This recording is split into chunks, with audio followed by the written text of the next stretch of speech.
Okay, we're straight I in. learned how to do it, so it's like, nope. So you're talking about pecking? Pecking order. Okay. We're live? We're live. Hi, Hooray. Internet. Okay, hey. we're starting a couple minutes early just so we can get our bearings. Yeah, you're just looking at the TV. It's like it's looking at the back of your head right now. Good. I don't see my poker face. No, yeah. Okay, so let's see here. Do you want to? It doesn't have a song there. It doesn't have a song. Not yet. It takes a minute usually. Okay. Oh, actually, I haven't even refreshed here, so let's. You can just go to TTS and. Hey, 2 views. YouTube guys? The two of yous. Yeah. The 2 views. The 2 views. Oh, there we are. Really? Yeah. I don't have What it. is happening That's here? because you got a crappy Samsung. What is happening? There it is. I don't want Jeez. to. I just want to go to our page. What is happening? What is this doing? Yeah, but we're fine. We're on. No, I know. I'm just trying to get there myself so I can. Okay. Oh, it went to Google. You bastard. There we go. Okay. Oh. Yeah. All right. Okay. Wow. Everybody feel it? Who's the guy in the top I right? feel it. What's that from? I think that's Louis C.K.'s next, the next wing of his career. A little bit more forceful. Well, comedy's pretty much over, so. Unless it's okay. about him. Well, that's not really that funny. Just kind of sad. Yeah. Yeah. Okay, so. Yay! All right. Yeah, see, look, 3 There watching. we are. And here we are. We're streaming. Okay. The next wing of his career. There we Okay, go. that's gonna be confusing. Let's just go back. All right, let's just put it on It's TTS. the weirdest Groundhog Day. Yeah. It's not very. It's like a memento version of Groundhog Day. Groundhog Minute. Groundhog 30 seconds. Groundhog Win. Okay, so welcome to our Wayfarer Things Beyond Wonder live stream. We are going to play our role-playing game, a different version of it. If you happen to be watching this and know anything about it, this is like a kind of a faster, punchier version that we adapted for miniature combat, but then we kind of like blew it up into an RPG. It works a lot better for things like this, I think, where rules are resolved really quickly. We don't have to deal with super complex character We can have designs. more than one combat per session. More than one combat per session. Yeah. So, here we are. This is our starting location. The desert. We're going to call it a community, even though it's only one saloon, which is kind of out in the middle of this big. We'll call it the Dust Bowl. Just a big flat desert plain surrounded by sort of like a rocky bowl-like structure. And there's one saloon in the middle of it, which is a sort of like a domed metal structure with antennae all over it and a Wild West facade stuck at the front with the saloon title up at the top. This is the saloon of Pilgrim's Pardon. Thank you very much. Yeah. Let me get my book out so I remember all this stuff. Pilgrim's Pardon. And this is supposedly the future site of a refugee camp, turning into hopefully a community of humans who were evacuated from Earth before it blew up, got blowed up, and made it. Have been under the care of this alien race called the Zentari. What's your impression of the Zentari that you? What do you go? Actually, I haven't had a ton of dealings with them over my. This entire like an imperialistic gray alien. Yeah, they're kind of like gray aliens. Yeah, to an extent. No offense to the real ones. But they're not like genocidal or murdering humans. Well, do you think the Romans were genocidal or murdering? murderous. I don't think it's. I don't think it's their like. It's not. They're It's more not their absorption. top priority. Right. Yeah, They're that's not true. Like Mars attacks aliens. Right. Like, No, they're not like kinda- they are invaders. They do invade like everything that they Yeah. possibly can. Now, here's the thing: we're in the Wayfarer multiverse, right? The known worlds are this vast connection of dimensions or parallel realities spread out. You know, they're always it could be in some alien universe, or it could be a version of Earth or whatever. But it's mostly pretty alien. And the Zentari are now part of that community because they've kind of broken the Branner barrier and are able to pierce the veil between realities. But they don't really know what they're getting into when they do that. Like when they encounter anything based on magic, they don't understand what it is. And, Right? and their tech is fairly dirty, right? Like, Yeah, the dirty. ships, Like yeah. Compared to what? Actually, I think they're pretty clean because they're pretty advanced. If we're talking tech levels, they're pretty well above where most human cultures are. So like, are they above or below the Dominion or on par? Well, Dominion uses a lot of like bygone tech, which is tech left behind by the Which they don't really reality-spanning understand. species. They don't really understand. They know how to use to some degree, so it's kind of a mixed aggregate thing. Yeah, it's kind of hard to say exactly, but yeah, but it is clean. You know, they're able to like use their brain chips to go between universes without collapsing too many. You know, I mean, So it happens. They but- invade, but obviously they colonize as well if they're trying to. Yeah, and they currently are in charge of a number of human refugees whose like seed chip they caught or whatever, you know. They're profiteers. I mean, Yeah. But again, they're imperialistic, so they do you know, care cede about the empire. territory, Yeah. All right. So anyway, our characters are a big mixed bag, so we'll have to kind of introduce them as we come into it. Who's here. that? This is Zebo. Funny you should ask. Zebo. Oh, I haven't even named him yet. Look at that. Thought I did. There we go. Zebo with an X. Yeah, Zebo is in charge of this whole operation. He came to this world. He scouted it out and kind of prospected the region and said, this is where I can unload all these humans and get them off of our hands, so we don't have to deal with them anymore. And so he's kind of like set up. He's set up operations here at we're calling it Wellspring, right? Right. He has the help of 3 security robots, which are not very good at all. They not high quality robots. If you I don't know, you might not be able to tell, but these are based off of the Nightscope security robots that were deployed in San Francisco recently. Right. Which are basically just there to shoo homeless people away. Right. They're like asshole real world robots. That's why I just designed them off of those because I thought that Well, was appropriate. and they're probably crappy because of Zebo standing with Zentari Combine. Yeah, Like- he's not in great with the old overmasters But there. he is yeah. an ingrate. He is an ingrate. Yeah. He is definitely an ingrate. And yes. so this is a sort of a low priority project for This the is Zentari, this is right? an incredibly low priority project, but so you know, and he probably walks around, you know, talking about how important he is and how but yeah, he's been given kind of garbage man duty as far as they're concerned. Well, taking care of humans. Taking care of humans, yeah, right. Low on the totem pole. Yeah. And it's humans who come from a low tech level. There's not like their like technical skills are useful to the Zentari Combine. They can't like be integrated into. But they can break rocks and gather minerals.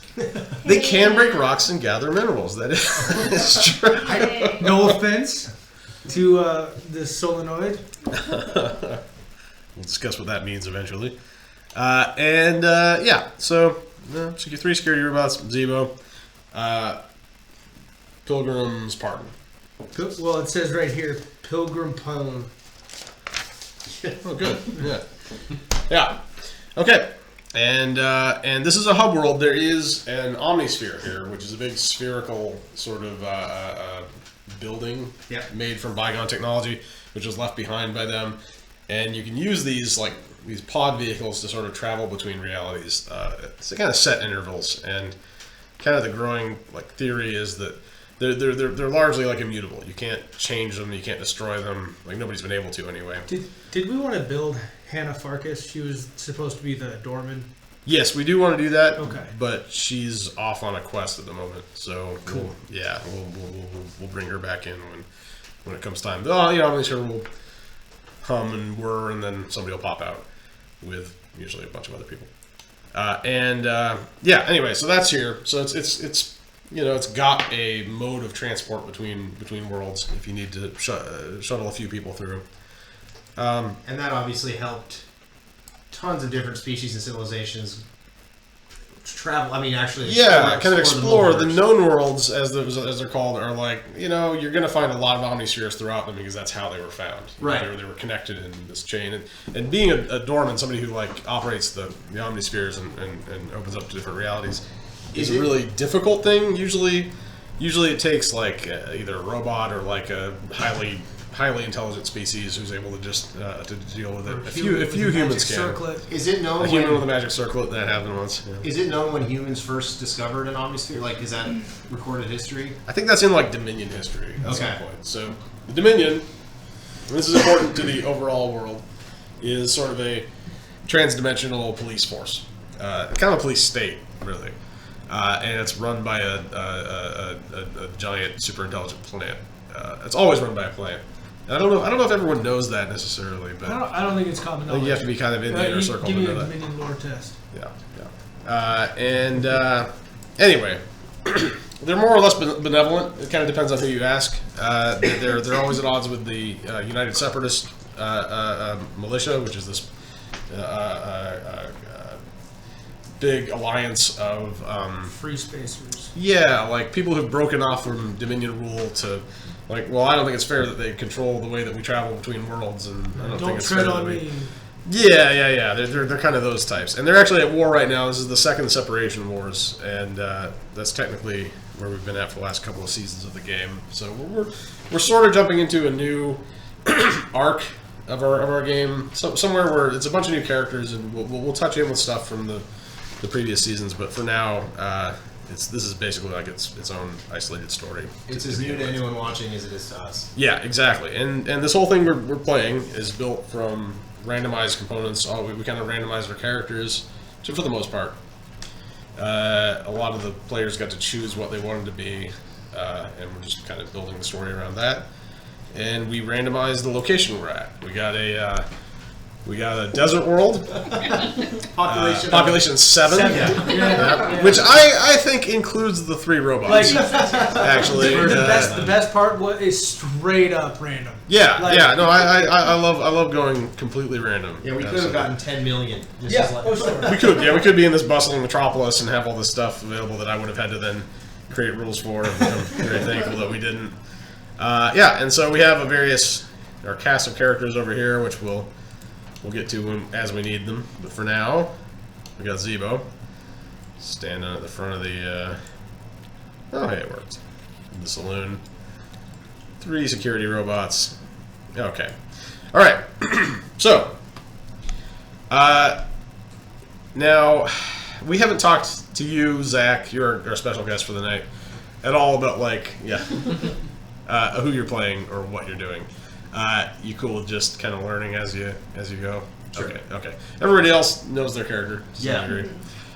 Okay, so we'll start with you, Moses. Moses. Yeah. Sure. Do you want to bring him on the map so people can see him? Maybe? Oh yeah, of course. So Moses here. This model was made in Hero Forge, which is a service that lets you sort of paper doll your own character together from parts on their site. Do we have the minis handy? We don't. We'll bring them in next time. Yeah. We have painted physical versions, but it's just easier to do the TTS thing for having something visual to show that we can manipulate. We instead of doing this. Yeah. With great lighting. Okay, so Moses is a human investigator. That's his species occupation. And you're kind of, for all intents and purposes, Zebo's right-hand man. Right. I work mean, for Zebo. You might not like Zebo. I mean, most people don't like Zebo, but you do work for Zebo, and it's your mission to get like make sure this operation goes smoothly. Yeah. And give him whatever he needs. So tell us about yourself. Yeah, I mean, there's not a ton to say. He's a fairly skilled investigator in that he if you give him a crime to solve or a problem to solve, he's got the skills to likely find a solution.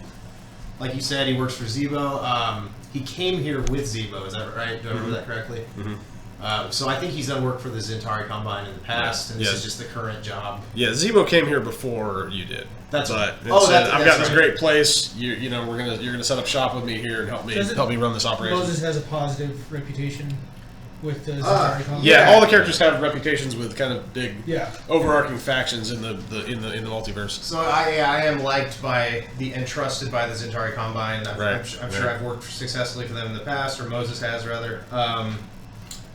Yeah, not a ton to say. He's got his pistol, as you can see. He's kind of this setting. He always holds it just like Yes. this. Yeah. At all times. Always ready. The setting suits him pretty well. He was a neonoid, right? Is he still the synthetic human? Yeah, although he doesn't know that. Oh, okay. He is. He is actually not human. He's a synth. Yeah, so to speak. yeah. But, He's like genetically engineered. Yeah, but he doesn't know that. He's not aware of that. He believes himself to be a human.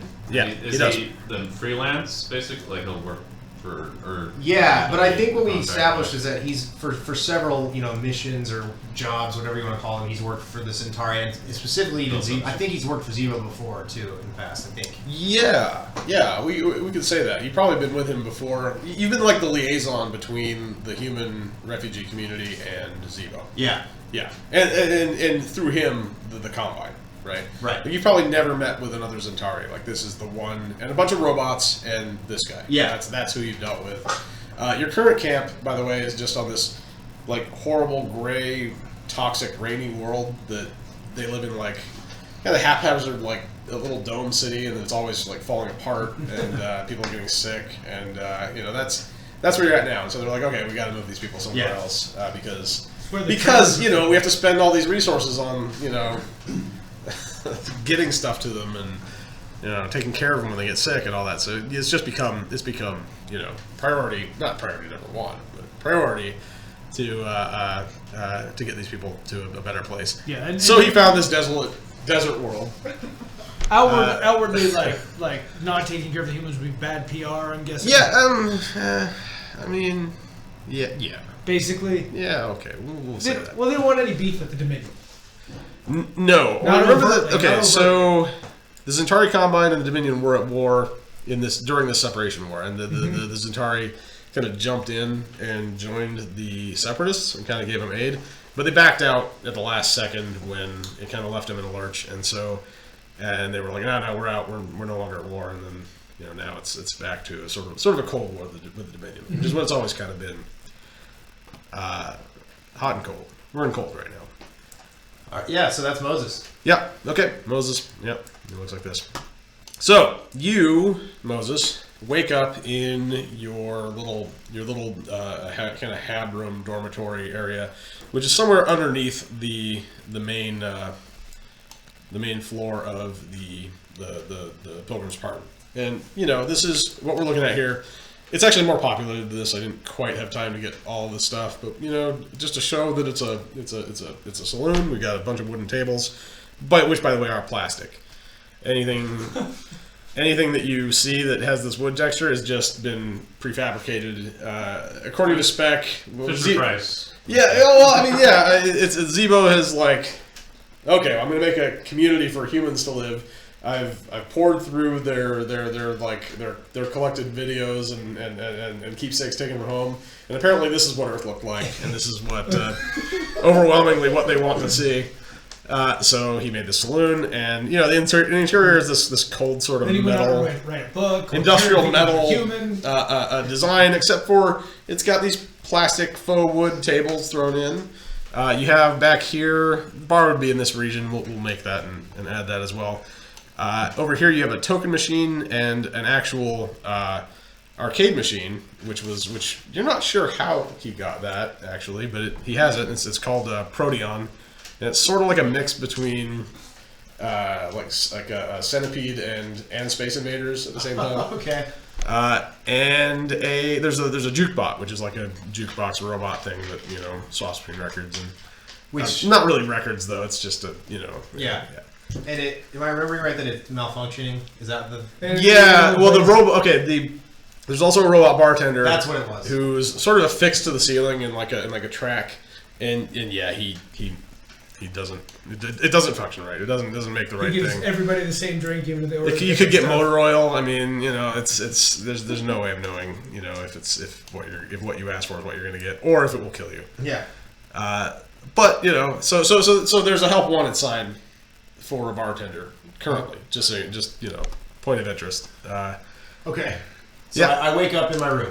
You wake up in your room. We'll say you're below this door, somewhere around here, and you basically just have like a spiral metal staircase that goes up to a hatch that you can open and go up to the main. Well, first I'll get dressed. Yes, and you have meager little living space. You're on like the second of a bunk bed that's kind of set into the wall. Nobody else is in there, of course.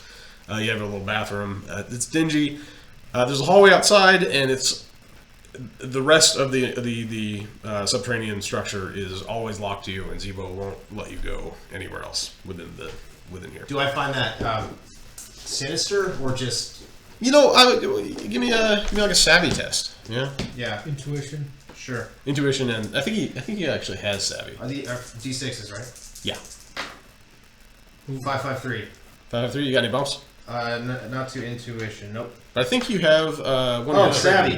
There's So a yeah. rank skill. Yeah, you got. So never mind. 653. Yeah, and you've got like discerning or something. That's one of your traits. Yep. It is. So Reroll the savvy. Reroll it. Yeah, reroll that 3. okay. Yeah. If you want. Yeah. Okay. Yeah. Still, I got a We're still kind of working on getting the dice mechanics down. We got. Yeah, for branch skills, does that mean a bump? Yeah, branch skills are all Yeah. bumps, and trunk skills are dice. Got Yeah. So you got a 653. Yeah. There is something sinister about it. There's definitely something sinister. So I'll file that away for later. Yeah, definitely. That's, So yeah, I like do whatever my morning routine. I make my tea or whatever. And, Yeah. And I'll head up to greet the day. Okay, you head up to greet the day, and you get up to the main room, and the whole place is just a mess. There's like confetti all over the floor and all over the tables. Was it like that last night?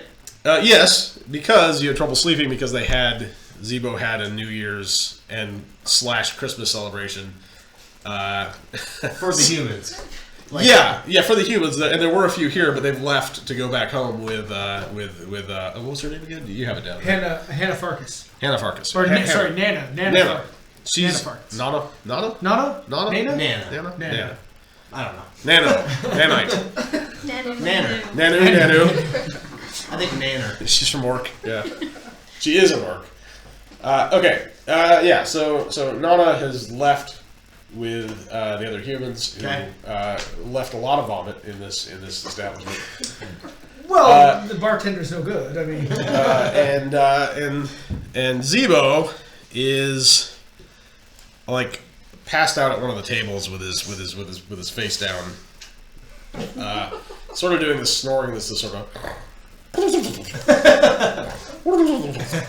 And he has still strapped to his face his vapor mask, which is like the way that Zentari get shit faced, basically. Okay. Right? They don't drink. They have a totally different physiology, but they have these vapor masks, and because especially when he's alone, he'll just suck on that thing for like a good long while, and then he only listens to shoegaze on the jukebox. It's not just into shoegaze, it's a lot of Galaxy 500 and Slow Dive and stuff, but he gets on the outer stuff like Sparkle Horse and Mazzy Star, this is questionably. Anyway, that's what he seems to like. From what you can understand, that's the only thing he likes about human culture or humans at all. He doesn't seem to like much else. So he's over here. We're gonna put him on this. Do I chair. have an idea of like what my? That's about right. Yeah, That's please right. pass that over. Yeah. close enough. Do I know what my sort of tasks for the day are, or do I need to check in with Zebo? Like, You gotta check in with Zebo, and Let's wake him up. The place is an absolute mess. Confetti is slippery. I didn't even drink last night. Apparently you did. Okay, so you're gonna wake Zebo up. How are you approaching it? The first time I'll try gentle. I'll just say his name. I'll put my hand on his shoulder and say All his right. name. Let's just take a look. Yeah, he sort of gets up, big stream of like slimy drool-like substance, which kind of trails along with his face as his massive head kind of wobbles up. What do you want? Blah. And he pulls the mask off his face, and it's of course covered and dripping in the. I'll say, I see you had a good time last night. I did what was necessary. You know I don't have a good time here. Yeah, sure. Okay. So look, it's a good thing you got down here. I'm gonna need you to clean all this crap up.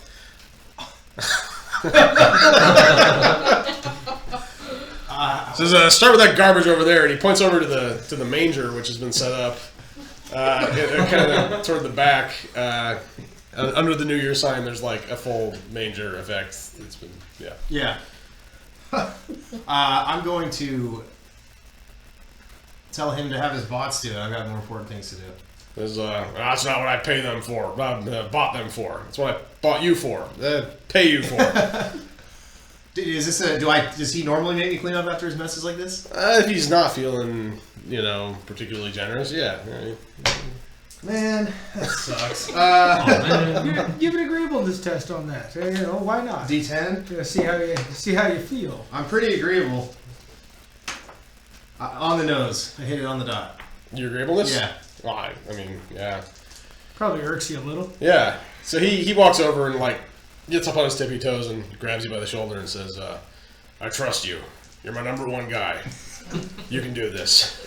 He says, and feel free to, delegate. And he sort of shuffles off. And There's no one else here. Who am I supposed to delegate to? There's your moves. Oh. and he goes back down the hatch. Oh, yeah. He goes down the hatch. He does. Upside down. Yeah. Upside down the hatch. I'm gonna go outside. Okay. I'm not doing this. All right. Fair enough. clean up like what's his name in What Hot American Summer. Yeah. Yeah. Actually, I'm gonna talk to tell the robots to do it. Okay. So you get outside, right? And it's just the sun is glaring. Really hot. Really hot, and you can kind of make out the shape of the security robots that are kind of scuttling around the building at the time, and two of them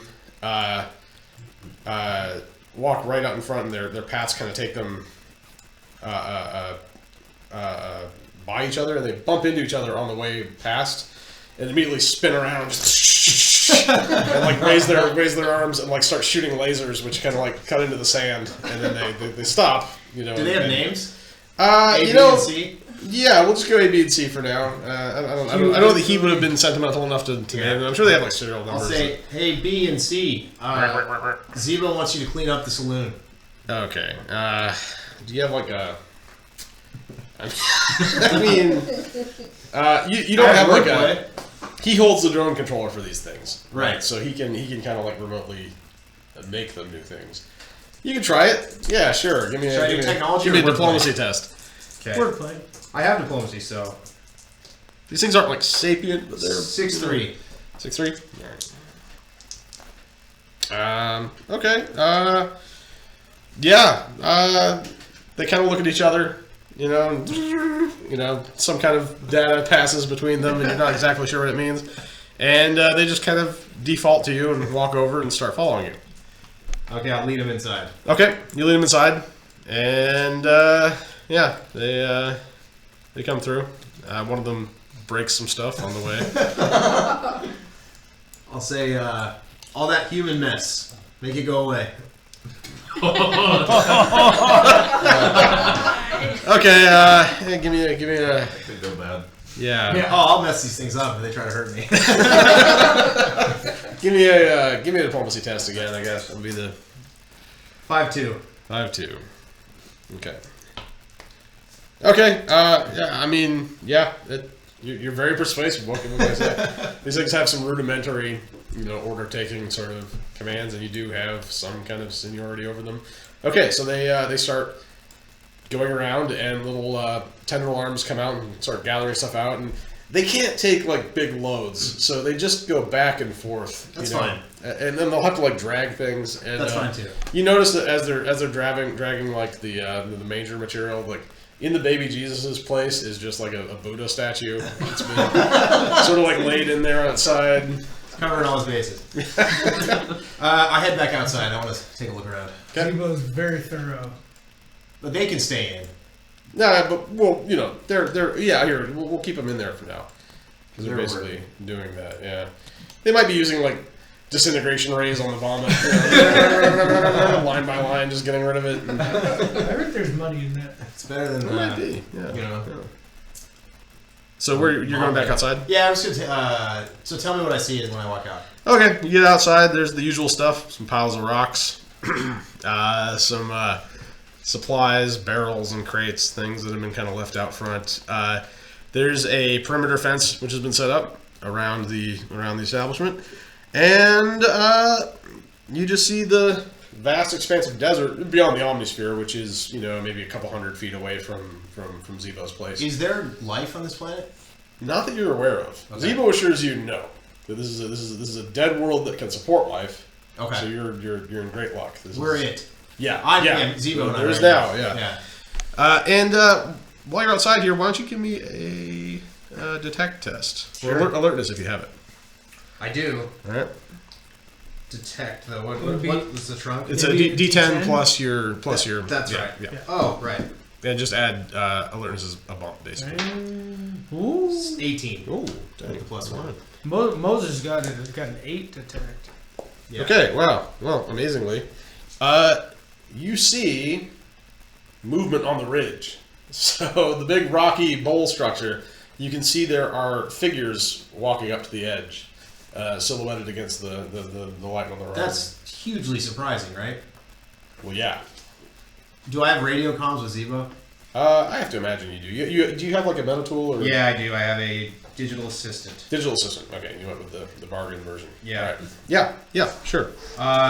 Hey, Zebo. What do you want? I think we have company outside. You expecting anyone? Expecting anyone. They're already back? And he's kind of assuming that it's the humans that have... I can't tell who it is. Do you want to come outside?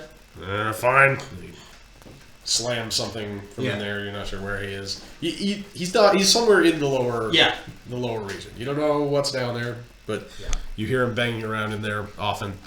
And he comes up pretty upset. Let's find him. He's over upside down here. I'd be upset too if I were upside down. Yeah. Right. Yeah. It's totally understandable. Okay. And he comes out. What are you talking about? Check it out. Looks off into the distance, pulls out a pair of like binoculars and sort of hyper focus. And yeah, sure enough, he agrees. He sees that there are people on the ridge, and he says, "Are those our people?"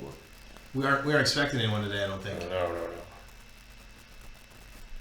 All right, I'm gonna need you to go check it out. Can I bring A with me? Huh? Can I bring A? B and C are inside. Can I bring A? He says, "Yeah, but I want the rock here." Do I know what that means? Yeah. Yeah. Fair Okay. enough. Yeah. You can, Oh, that's racist as hell. what's the rock's name? Dolomite. Yeah. Yeah. Oh, really? Yeah. I'm sure that's like a human name that was given to because their real name would be some grinding plates and like Yeah. like All right, I'll say, all right, yeah, Dolomite can stay behind. A, let's go. okay, all right. So you take A with you, just you and one security robot, Yeah. and you trek out across the desert. I Might mean, it's be actually more of a liability. it's actually a pretty long walk. You are thankful for that pretty wide brimmed fedora of yours. It's hot out here, and yeah, you wander out into the desert. It's way past this, obviously. We'll just put you out to the edge, just to, Like a mile, or what are we talking? yeah, I think it's actually like a good mile and a half Wow, to get out there. But you don't have to get that far to see that there's about upwards of 30 people standing on the rocky cliffs. Do they look like civilians or military It's or what? really hard to tell. They look kind of formless. It's really just a human shape is all you can really make out, except for one, which looms over them, and has a massive pair of horns. What the hell? Yeah, and it's like at least a good 2 feet taller than any of them are. I'll say, hey, watch out for that one there. With the horns. Beep. So okay, I'll keep going closer. Okay, keep getting closer. I'm not gonna pull my weapon out yet, but I'm definitely wary. Okay. Well, you keep getting closer, and you see that a couple of them are climbing down and sort of walking down to where you are. I'll Or shout. to meet you. Oh, okay. I'll shout out to them. Yeah. Just hello, or Okay. yeah. What do you yell to a group of people and strangers in the desert? Howdy. We don't want any. Okay. So, Dry. It's a dry heat. Yeah. they meet goes you there? Yeah. about halfway from where you were and where they are, and you're still outside of the shadow cast by the big cliff that they were standing on. And it's a woman and a man. Both have their facial hair and head hair entirely removed. No eyebrows, no hair. Kind of pale and wearing long black robes with a hood. I will ask them, where are you coming from? Say, she says, "Greetings. We are of the EU." Do I? Let's see. Give me A a, lore test. I got lore. you got study. I studied on worlds and lore, so it's Okay. a 3. Oh, 3 total. Yeah. EUD. EOOD. Yeah, you have no idea what that means. Say, well, what are you doing here?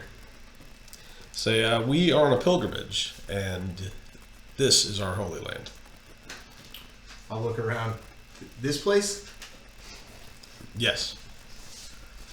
Okay. Give me an intuition test. Raw intuition. Okay. No branch, no bumps. 662. Okay.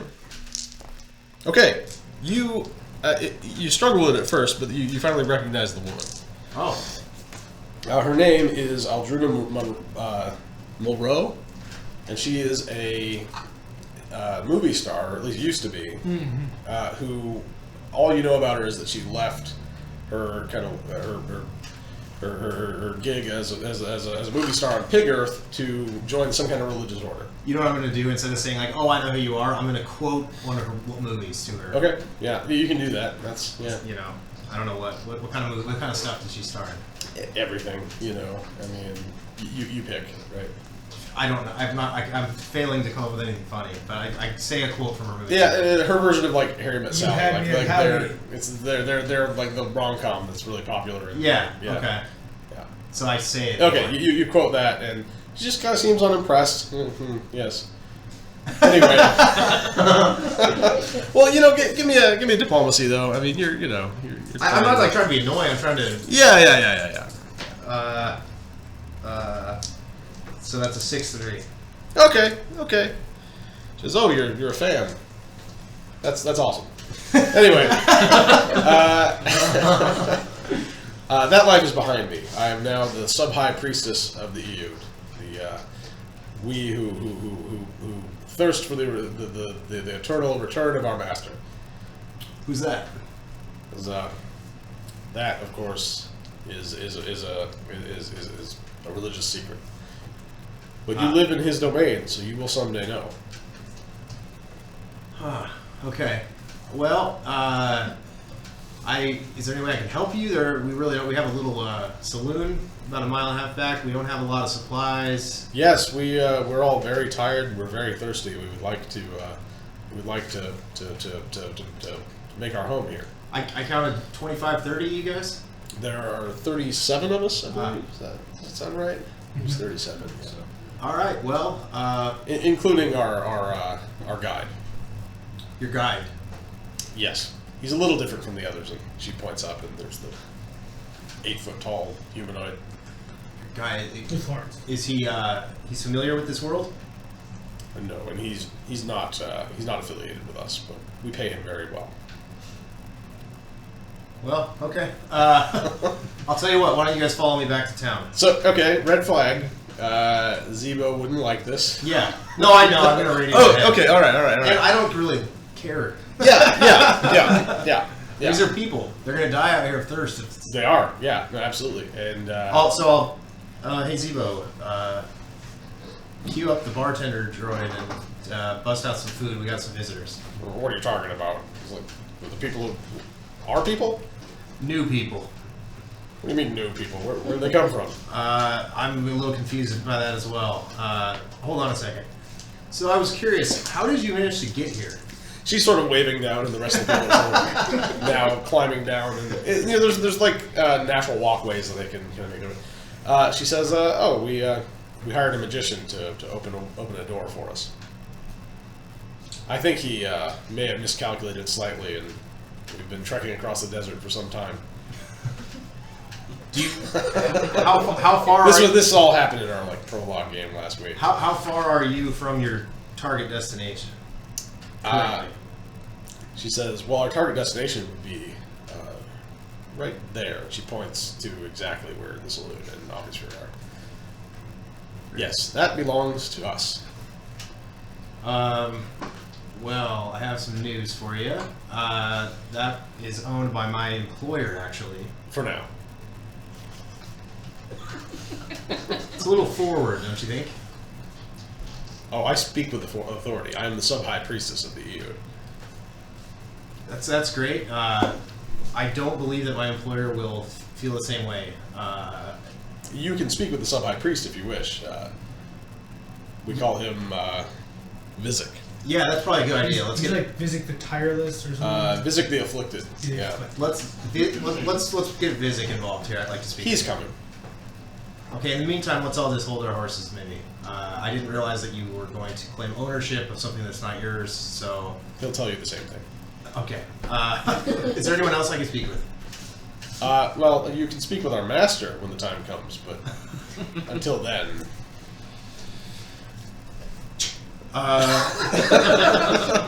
So Zebo, yeah. What do you guys call it again? We're the EU'd. The EU'd say that they plan to take ownership of the saloon away from you. Do you know anything of this? Says, EU'd, never heard of that species. What would you like me to do? They seem intent on coming our way. Oh, they're not coming. No, there's no place for them here. This is ours, and they're going to have to find somewhere else to go. So I tried that. I don't believe that they're going to listen. I think they're coming regardless of what we say about it. Well, I have several well-armed security drones and a Silogoid bouncer that say otherwise. Okay. So I should warn you, people. Add some My employer won't. cultists here. My employer won't just give this land away freely to you. He's not interested in selling it this time. Says, no matter. We'll make our camp in the proximity and start building our temple. I mean, you'll stay out of our area. Well, this is our area. So, Vizik is coming close, and Yeah. she says, "This is Vizik," and there's a sort of hunched, just decrepit-looking robed figure walking with a number of cultists kind of walking at its side, trying to assist them. And the hood is down, but you can see that their hands are almost like just rotten. You can see the tendons in the hand, and the skin is grayed and mottled, and sort of, just making his way slowly. This guy needs a doctor. What are you guys doing with this? Says, "Oh, Vizik is above the need of doctors." You guys are kind of odd. No, we're the EU. Long E. Very well. I would like to speak with this man. So he comes forward, and he smells bad, like really bad, like just death. He I'll smells say- horrible. So what's your deal? Says, I am the sub-high priest of the EU. Nice. I was explaining to your colleague here that This land is ours. right, and that's what she was saying. You may stay if you wish, but the time will soon come when you will not wish to. All right, good talk. So hey, here's what we're gonna do. You guys need to keep at least 1,000-foot perimeter away from our saloon. Do our best to leave you be. 4,000. You heard the man. He's listening. Yeah. You heard what Zebo said. That's my employer. He has no authority here. Well, he does actually. He owns. He's the owner of the Lumbering behind, you're coming with the bulk of the party. Yeah. You can see now is this 8-foot tall giant wearing like got a fantasy medieval fantasy garb. Chainmail. Yeah, like a chainmail shirt. Pretty and like resplendent, actually. Pretty resplendent chainmail. And now that you see him in the light, he's actually kind of a tall, handsome guy. I mean, he's just Except for the long horns. flowing hair. He's almost a bit of a Thor, except for the fact that he has these giant twisting horns, and he's walking with a staff embedded with crystals. And here we'll pull him up here. This guy right here. He's sort of speaking with the cultists. And he has like a giant gout of flame coming out of his hand. Just at all times. At all times. Like yeah. you do. Like you do. It's an illusion flame. Yeah. Sword on his back. Yeah. Okay. Well, describe yourself. Both of you describe yourself a little bit. Just a little bit more detail. You want to go? Sure. Moses is like a 6-foot tall guy who obviously wears the sort of Kind of looks like the classic PI. yeah. A little bit of cowboy thing going on. A little bit of cowboy thing. He's definitely in terms of like versers, he's more on the like cosmopolitan side. He's Sure. definitely seen a lot. And he's he prefers cities and such. Yeah. so like these cultists. He's not like I've never encountered it. It's No, more like no, boy, these yeah. guys are weird. Yeah, you've probably seen the cult of Dionysus a lot. That's a really common movement at this. Yeah, they point. don't like me. Oh yeah, they don't like you.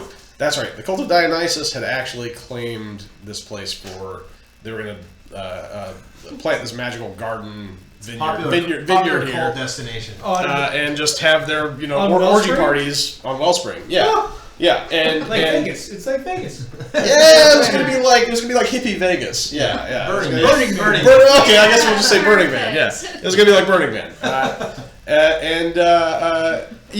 And he kind of like intervened, went to the corporation that was like giving him the deed, and said, "We'll pay you more," and they got the boot, and so they are not happy with Moses. Yeah. And you, So yeah, Havard is. And the cult of Dionysus, by the way, just it literally is just the religion from ancient Greece. It's run by satyrs and maenads, and they've just conscripted people, aliens, everything from across the multiverse. The thing is that, like, if you're an alien or a human from Earth, you go out into the multiverse, you go to these alien worlds, and you can't eat the food. You can't. You can't enjoy the liquor. Like there's no, you don't have compatibility biologically with almost everything you find. Magical stuff, however, so like magical wine from Dionysus, just is universally applicable to anybody who drinks it. Yeah, it adapts. It adapts to your biology. Yeah, because it's just magic. Would that apply? Would magical beings be in that same? Sure. sphere, Yeah. like able yeah. to interact. Yeah, absolutely. Yeah. Yep. so describe yourself. So Havard is one of the refugees from the destruction of the Nine Worlds. Yeah, which the is nine worlds. Norse mythology. Jotunheim specifically was your world. Yeah. Yeah, so frost giant technically, right? Or the Jotun, or just giants in general. Yeah, you're like what would be called like a high Jotun. Yeah. Yeah. You're like And but actually, real- you're because of the horns, you're. Maybe a slight. curse Yeah, going on it's there, people will probably think you have troll blood in you. You'll be like, no, I don't. That's not true. But you That's might. what- Yeah, maybe a bit. Yeah. So you're 8 foot tall. You're a good looking dude with horns. Big Yeah. dude. And so he when he got Much kinda- like Jay. yeah, horns too. Yeah. I'm trying to grow them out.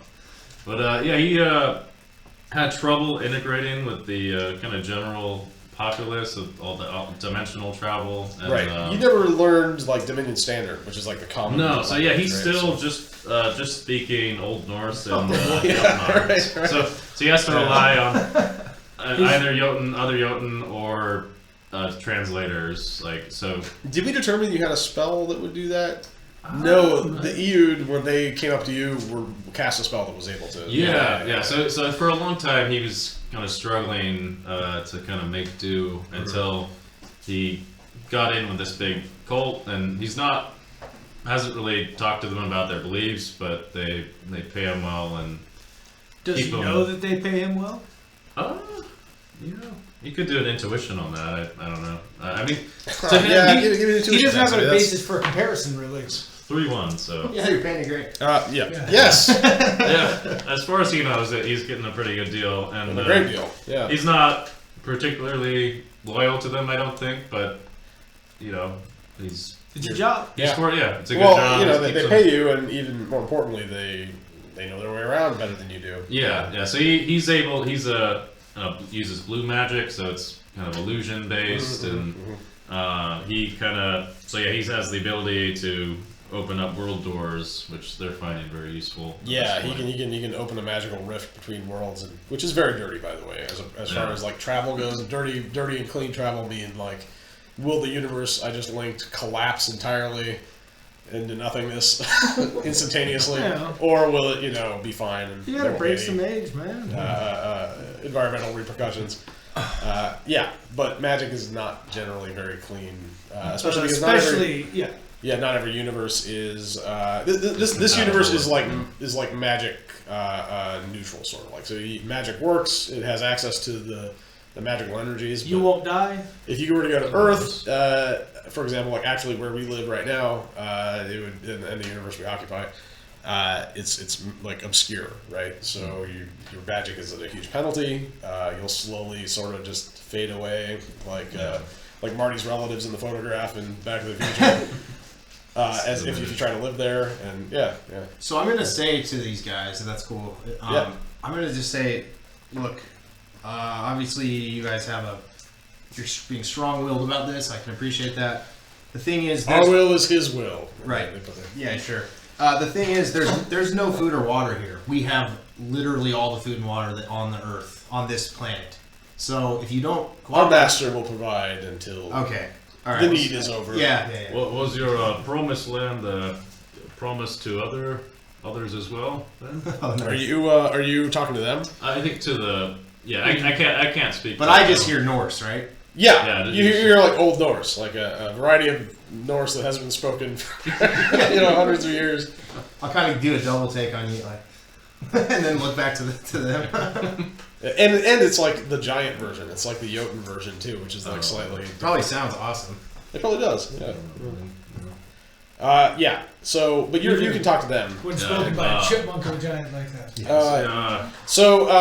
Okay. So Aldruna puts her hands up and starts making some gestures and speaking in the language which sounds like a bunch of people speaking at once when she talks. It's very disorienting, actually. I don't know if you have known worlds, right? Yeah. Give me a known world study test here. You know what this is. 6. Sounds normal. Yeah, this is the god's tongue. This is like the language of magic, right? Yeah. Which is more or less universal to Zibo's really not going to like that. And she says, "There, now we may all converse as equals." And his Old Norse now sounds like Japanese. Greetings, mortal. Are you giving my employers trouble? To be fair, I think it's the other way around. Here I was just peacefully doing my job, and then these people showed up, started talking about this is their land, but they're wrong about that. It seems the god, their masters, promised them this land. So I think I got as fickle as gods can be. Yeah, that doesn't seem so crazy to you. Honestly. Yeah, it's like that's what they do. Yeah. It wasn't really that a god promised us this land so much as we bought it. Aldruna says, "I will speak to this man who you speak for. Take me to him." Zibo, you hearing that? Says, "Oh no, she won't." You people step anywhere close to the vicinity of my place, and then you'll be disintegrated. Y'all got that? It's to come to arms then. Says, "You are Zentari, yes?" Yes. Says, "All are welcome in my lord's domain." And you can't tell us who your lord is. I cannot. All right. You know, And you don't know. I can't knock Yeah. religion for not doing that. I mean, that's fine. That's there. Yeah, no, that's illegal. Yeah. You have to tell me what I want to know Yeah. immediately. So This thing that only you know. I am struggling to come up with a solution here. Okay, so you guys are going to start building your temple near us, and For now, you're again. yes. I'm trying to extend a courtesy here. You're aware that there is no water or food here. There will be food, and there will be water. Well, you can't argue with that. Yeah. She puts her hand on your shoulder and says, "Believe me, there will be water." Ha ha. Sounds like foreshadowing. All right, guys. Well, I've got a lot of work to do. I'll tell you what. Do you? Yeah, I got to make sure. I got to make sure B and C clean up all that vomit. Well, they're still working on it. Yeah. You know, yeah. I'm trying to extend. I'm trying to be cordial here. I'll say, look. I'm gonna go back to speak with Zebo. Okay, you guys do your thing. If you need to communicate, tall guy, wave your staff or something. Get my attention. I'll come out and talk to you guys. Oh, what? One on the grill list. So it. Yes, the waving will do. Yeah, I will wave. Yeah. Does that work for everyone? Okay. Yeah. I mean, she says we will begin setting up in a position we decide is fair. You may go speak to your master. I may. Thank you. Again, 4,000 feet away, please. Just okay. Okay. C, let's go. Or no, A. Excuse me. Let's go A. Okay. So you and Canadian go. The shuttles after you, and you guys go back to the Pilgrim's Pardon. Yeah. I'm gonna go talk to Zebo. Okay. Kind of an uncomfortable encounter. All right. So you trek across the desert. Then you get back to the Pilgrim's Pardon, and Security bot runs into you. actually you get back, and Zebo is already on the porch Tapping his with foot. a big heavy plasma cannon there, which he's struggling to lift. And B and C are covered in vomit and confetti, which is usually stuck to vomit. Outside now, sort of like raising their arms. And yeah, you get back, and the other one. So A looks at you, then like scuttles forward, joins the other three, and raises his arms and starts Because they like. So offensive posture. they rock back on their little egg shape. They do, with yeah. their one thing behind them. Yeah, and it's the like other two. this. They are like tripodal Yeah. versions of that shitty night scope robot. Yeah. Okay. So what does Zebo have to say? I imagine he. Zebo says, "Better get inside if you don't want to see a bloodbath." You plan to slaughter all 37 of those people? Well, if I have to. This is my land. Yeah, I told them as much. They seem like. I mean, it's your land, and I'm taking care of it for you and your fellow humans. Sure. Okay. Because I care. Look, they seem to me like some sort of eccentric cult or religious order. So they probably have some old holy book that they interpreted to tell them to come here. He asked you to tell you more about him, like Yeah. everything you saw, They've because got- they're still making their way across. I mean, They've got an 8-foot tall horned sorcerer giant guy. What? You know how I feel about those, and he points back to the saloon doors there, and off the side there's a sign that says "No Mythos." Mythosapiens is what Yeah. we classified as. I'll say, look, Zebo, I'm not happy about it either, but they're here, man. We gotta. I don't think fighting. Well, I need you to get rid of them. Okay, how do you propose I do that? Well, I don't know. Just make them go away one way or another. Yeah, you listen to the conversation. They seem pretty determined to stay. Well, you want me to do it? Yes. That was a rhetorical question. I'll go with you. I say we go talk to him. All right, but not without my security robots. And he sort of like punches a couple buttons, and they all get in formation and follow behind. Shouldn't we bring Dolomite along, just in case? Oh, right. And he points over, snaps his fingers. Hey, you. We need you. So I kind of unbury myself from the rocks. Yeah. You were probably pretty comfortable there. You were. You were soaking up some sun. I found my own homeland. I'm out of here. Okay, and in the place of the rocks, there is a towering solenoid, which is a rock-like person. Really, they're kind of like a plant-like species that binds together just tons of plates of mineral material. And she's sort of bristling with crystals. How would you describe yourself, actually? Like a badass. Yeah. That's how I describe myself. How old is she? Difficult to tell with solenoids, but I'm sure You have have to to do like radiocarbon dating. Yeah, You're like yeah. thousands of years old? Yeah, very likely Yeah. you are thousands of years. Because old. it takes Yeah. a I don't long know. time Maybe for I like those started things as to a form. spore or something. I have no Yeah. I mean, and that might be a long gestation period, but yeah, I think you've been around forever, and because you spend a lot of time in hibernation. Well, Yeah. But it's really like technically. Yeah, because like when you became sentient is different than how long Right. you've been around. It's kind of like our friend who has the birthday on the leap year. Right? Exactly right. So- Exactly. They're only 4 years old. Yeah, right. And as you stand up, unfurl your big like shiver whip, which is this electrified techie whip thing that has like blades that I call shoot it out the and vibrate. The swip, yeah, and it is badass, incredibly intimidating. Opposing So how do I feel about A that? solenoid is. Well, I don't know. What do you? I'm slightly famous. Yeah, she is. She's Right. known as Terra Firma. But do I'm I gonna flip you with my schwip. do I see her as an ally or a threat or a Okay, friend? well, no, she's under Zebo's employ. Right. So she's literally the bouncer for the Do you establishment. like your coworker? Whereas if you're the sheriff of this little literally one horse, no horse town, she would be like your deputy. Oh, okay. essentially. Nobody shoots me. Well, then I'll say Dolomite. Even if they did shoot you. Did you sleep well? Oh, I was eating. Oh, okay.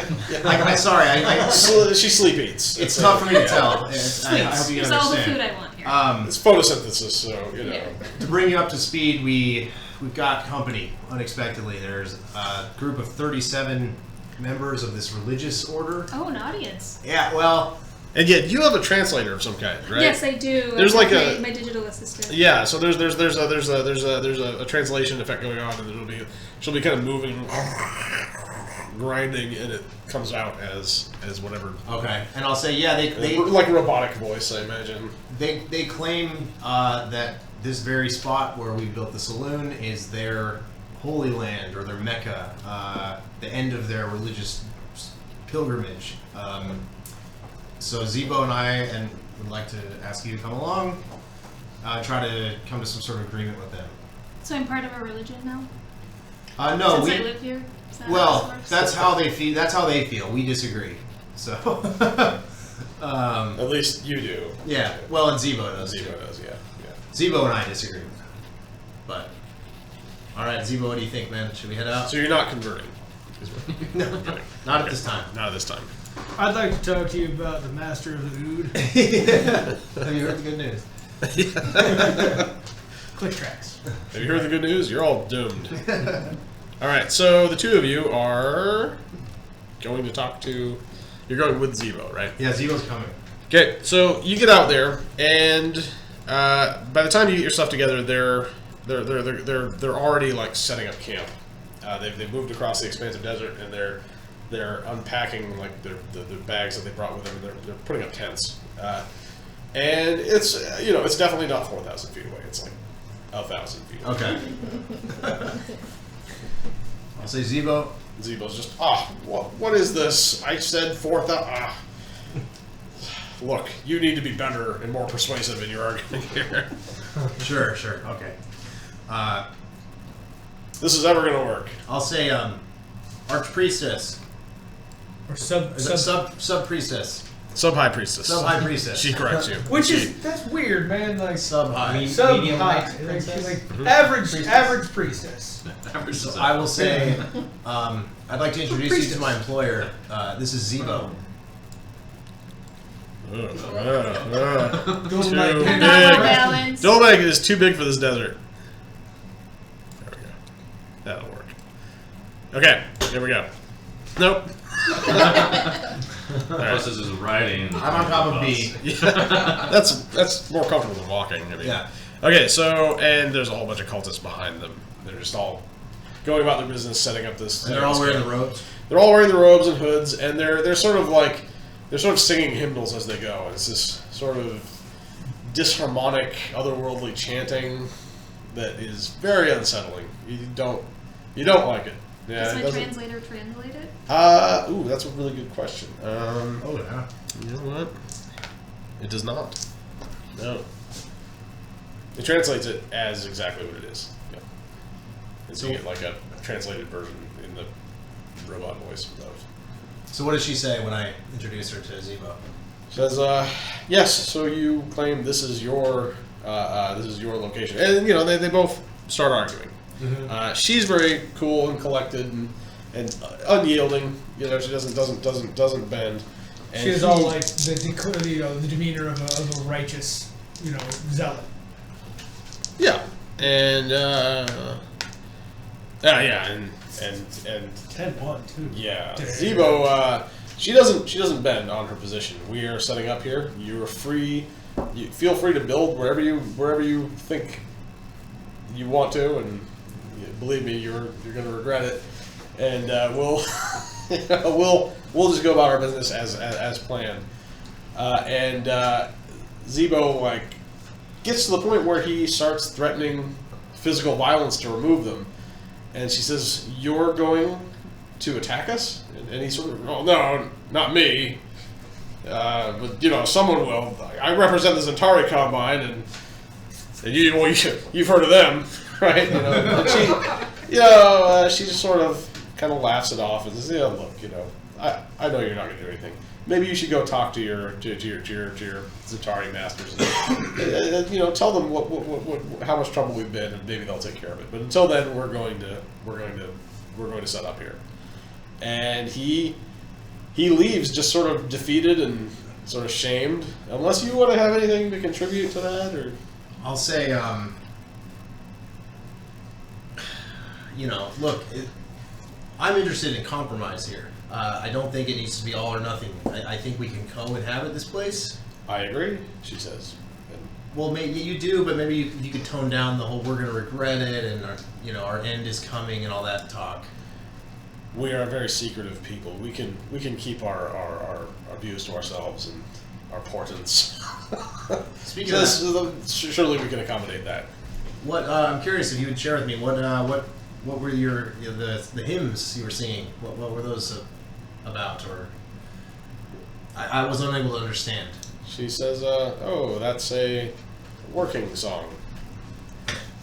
Okay, that's that. Or They toil in his great name. 652. 652. Yeah. Yeah. I can't tell. Mm-mm. Okay. So yeah, I mean, You don't think she's telling you the truth? You think she's? I don't maybe see some kind of collective spell happening. They're not gesticulating. They're not standing in a circle and rocking back and forth. Do they have any food? Not that you can see. Also, I'll say when we start heading back, I'll say, Zebo, they don't have anything to eat. They'll come around. Oh, okay. Just rubbing his hands together. They'll come around. Just let's be patient. They're gonna come to old Zebo. And they're gonna find the taste quite bitter. Right. Okay. In the meantime, Well, that problem should resolve itself soon. That's what you just got to do with these loonies. Just let them do their own thing, spin their wheels. and when are we expecting our next group of refugees? Well, we probably don't want to eat while. Well, I don't know. It's probably fine. Go I ahead. can wait. No, go ahead. Go ahead. It's fine. Okay. When are the next what? When do we expect our next, arrival of refugees? Just as you're saying that, you guys are walking back. The omnisphere starts going, Oh, there we go. and the door opens, and a bunch of people start pouring out, which was timely.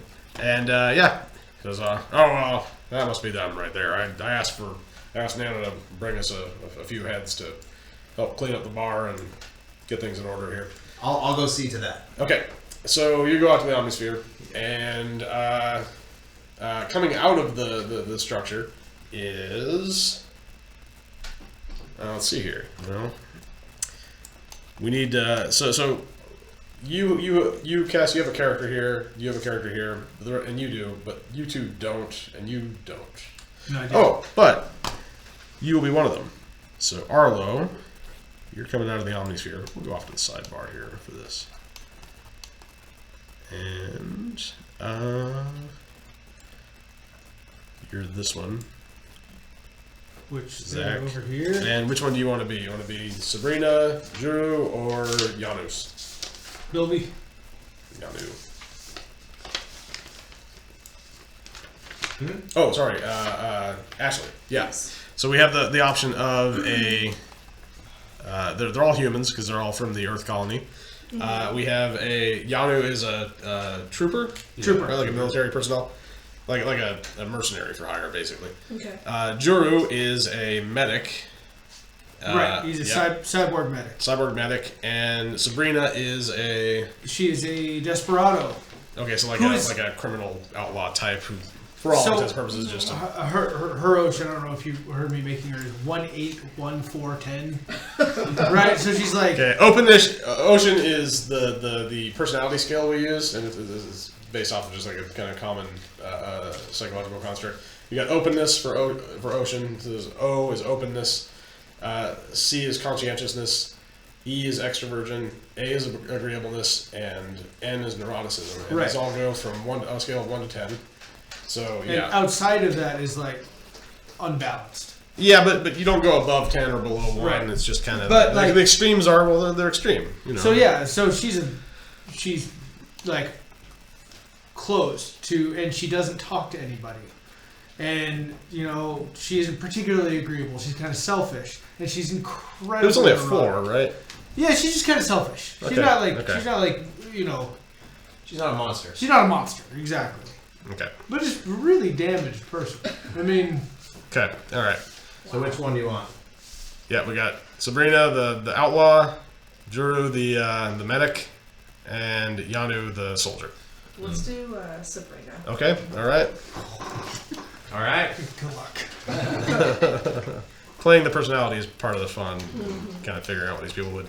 So the party is being led by this little fella here, short guy named Arlo. You have to describe yourself, Jeremy.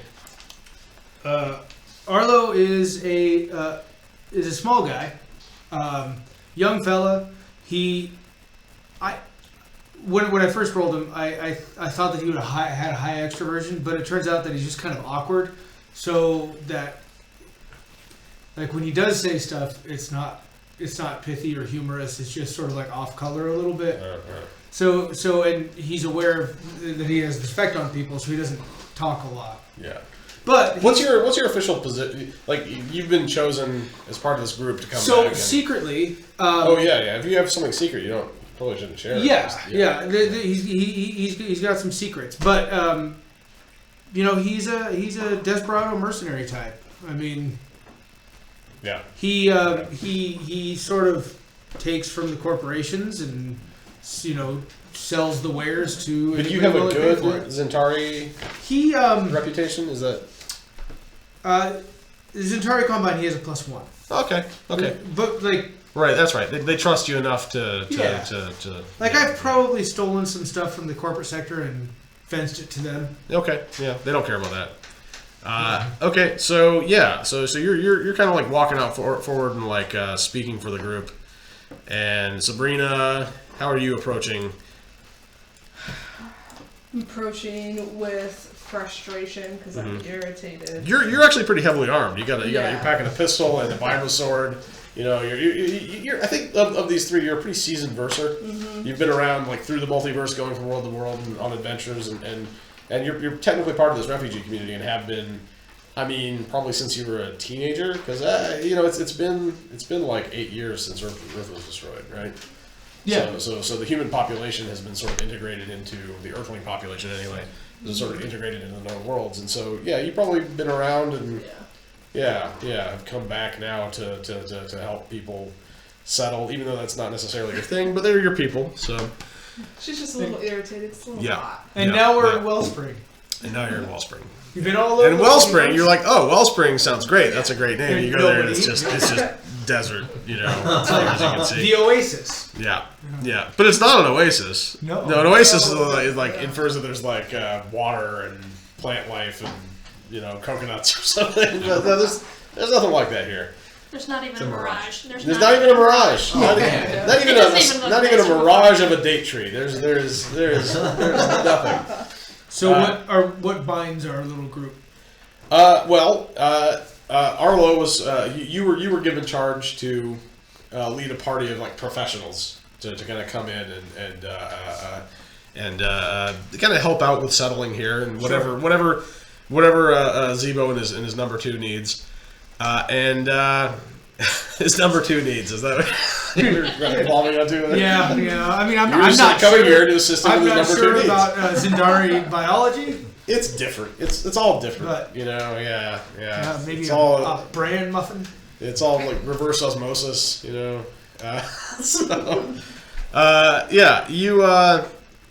Okay. The third party is a tall, kind of coarse-looking Australian man, who's our Xeno Bushman, Bilby. It is just Bilby.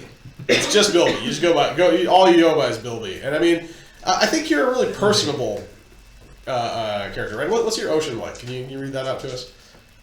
It is 6 for O. Oh, for openness? Okay, so he's Openness. fairly open. Yeah, that's pretty good. Mhm. 3 3 for conscientiousness. conscientious. Kind Yeah. of a slob. Yeah, you've been rough around the edges. Yeah. All right. 10 for E. Or 10 extroversion. Yeah, you are personable. You you like talking to people. You like. I feel like Bilby probably likes telling stories. It's probably it would be tough. Like if somebody's trying to talk with you, they have a tough time getting a word in. But what you? Okay. A little one-sided. Oh, yeah. And then 3 for agreeableness. So a little bit of a grouch, And 5 for neuroticism. about average. You got some, demons or quirks. Yeah, but But Bilby, not debilitating, at least. like Sabrina, Bilby has been around. Yeah. He's learned to like thrive and survive on alien worlds. Usually with the assistance of like some portable like nutrient converters that can make sure you can eat whatever local flora and fauna are around. In this case, recombine it. In this case, Rocks. yeah, right. I mean, well, there's sentient sorry. rocks, and so they probably grabbed you because they were like, hey, you know your way around various wildernesses, so why don't you come check this place out and see what you can find, and you're like, yeah, it's a desert. That's your first impression is seen this kind of thing before. So I'll come greet these 3 whenever we Yeah. get there. Yeah, Oh, okay. they're So, there. Yeah. Do I know any of them? I don't know that you do. Here, Okay. let's roll a percentile chance to. You do not. Okay. So I'll say, greetings, travelers. Nana, by the way, had to go back, and so you Sure. do more business there. She'll be back.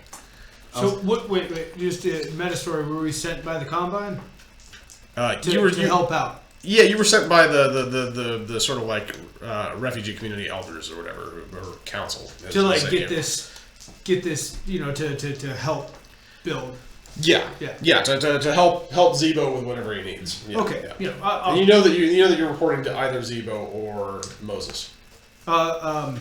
we were sent by the magistrate to help you with Wellspring. Of course. Welcome. This is Bilby, Howdy. and this over here is Sabrina. Greetings all, I'm Moses. Zebo and I kind of run things around here. We're currently in the middle of a... You know what? I'm not going to get into it. Welcome to town. Let's get in. Get you guys some something to drink, something to eat, and I'll show you to your quarters. So Sounds follow good. me. All right. Okay. I'm gonna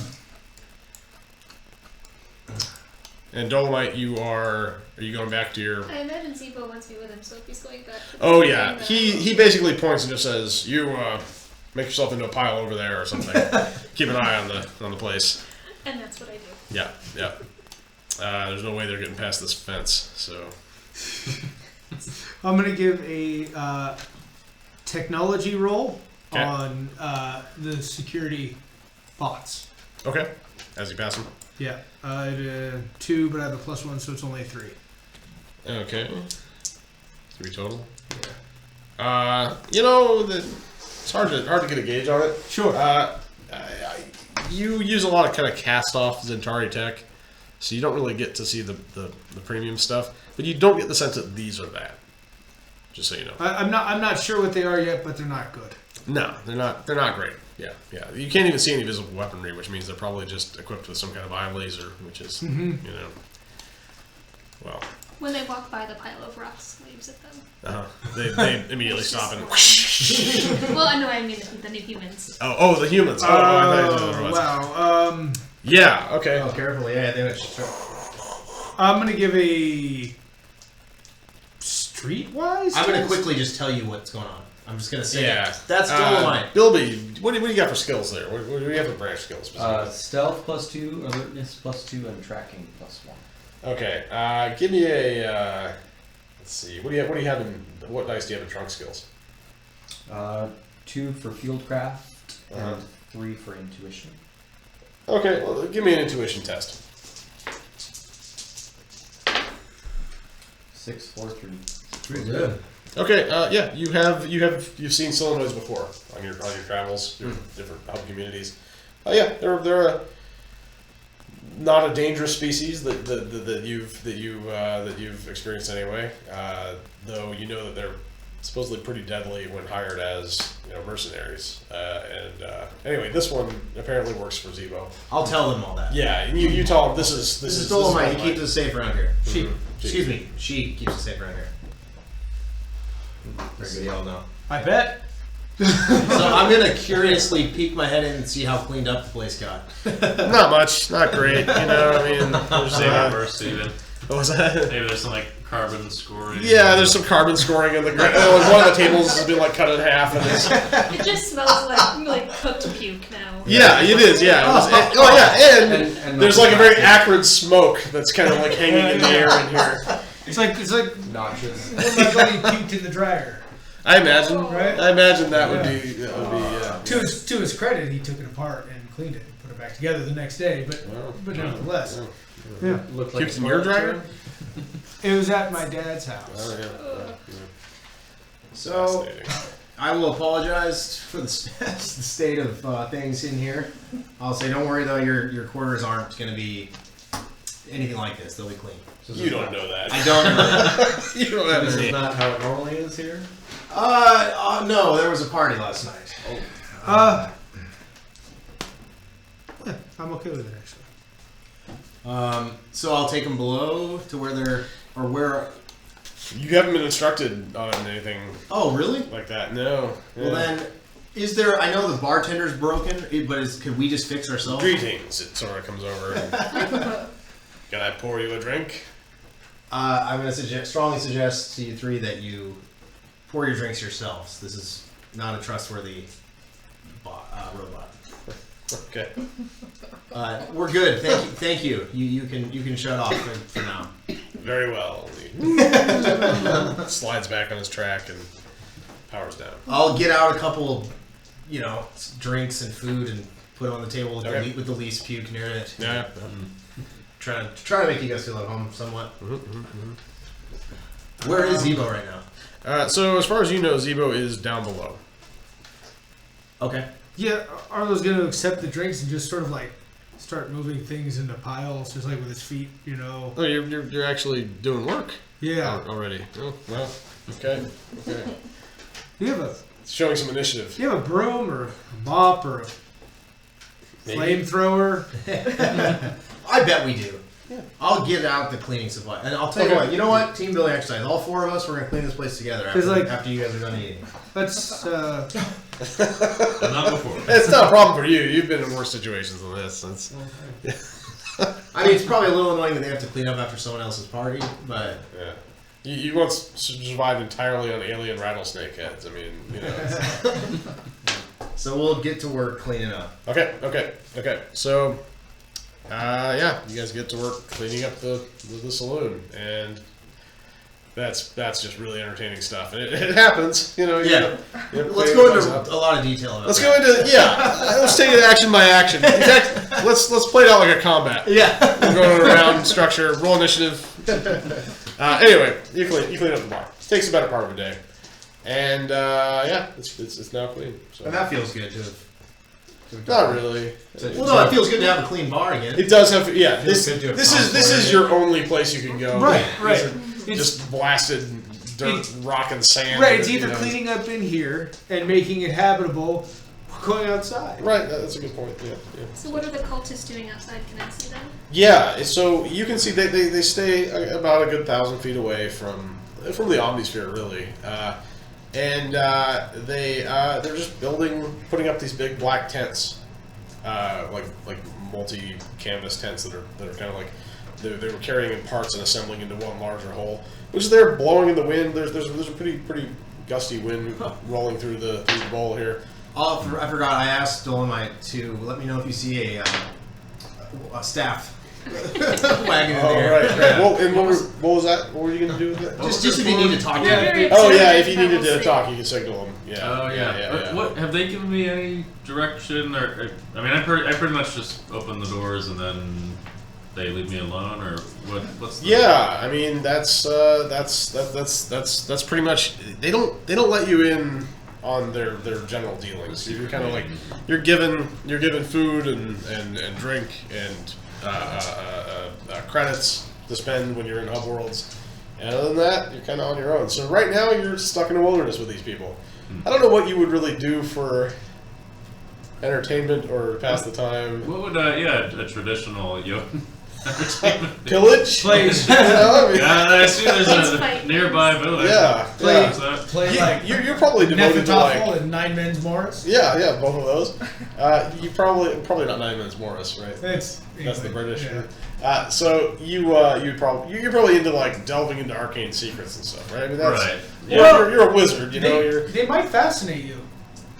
Oh, Call yeah. this. They Yeah. have magic at their disposal that you actually think you could learn Yeah, technically, but they are unwilling to share anything with you when if you ask about that. So. But he speaks God's tongue, Yeah, right? yeah. Essentially, he didn't know he did, but he does. Yeah. Right. Yeah. So maybe there's something you can glean about. from them. From their speaking singing on- or Yeah. So, yeah, is their singing unintelligible to me as well? It is. It is Yeah. not. They're not singing in the God's tongue. It's just some language that your translators don't pick up, and your magicked up ears don't hear. So whatever it is, it doesn't come through when the spell. Not starts even up. with magic spell. Not even with the spell. Yeah. Well, So yeah, I'll let you 3 know what we're dealing with in terms of the cultists. And right now we're just trying. It's kind of like we're just letting them be, and hopefully they do the same for us.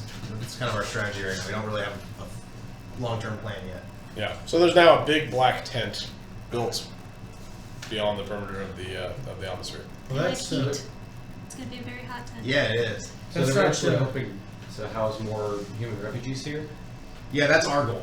What's the layout like? Are the cultists taking up a space where we were hoping to have camps for the refugees? Yeah. So Zebo has designs on putting buildings up. Yeah. in all these locations here. This whole area is supposed to become The whole bowl. yeah, like a whole city, right? Eventually, enough to house all the refugees and move them out of Zentari space into this little, remote dimension that they found. Yeah, and you don't know much about where this is in relation to anything or how big this universe is that's outside. Yeah. Some things are just like a little pocket universe where you could like walk to one side and hit the barrier, or you could disappear entirely, or you could loop back around to the other side. I mean, you haven't really explored the desert. I imagine you're not equipped for that. No. But that is the kind of thing that Bilby here would have been brought in to do, to explore this place, make sure there's no like hostile animal life here, you know, that kind of thing. Some bushwhacking. Some bushwhacking, yeah, Want to walk about? yeah, that'll walk around, yeah. So you said we spent the better part of the day cleaning. Is it now evening? Yeah, we'll say it's evening. The sun's starting to go down, and there's the one big tent which has been built in there, and they built a little tent for you. Do we? Jake. Howard. You have like it doesn't even enclose. It's not even enclosed on all sides. They're just kind of giving you like a cot and like a rickety tent. Stand Like up, feet just stick your out. horns. Your feet definitely stick out if you lay down. Yeah, your horns and feet. And you know A you pterodactyl are tent. Oh my God. you are acclimated to Night terrors. cold weather. At least you were years ago when you lived in yeah. Jotunheim. So this Ideally. place is probably kind of uncomfortable for you. And because you overshot the spell, or undershot actually, technically, you've been trekking through the desert for a couple of days now, and you are you're not enjoying it. Yeah. You know, give me a let's see, what would be a good.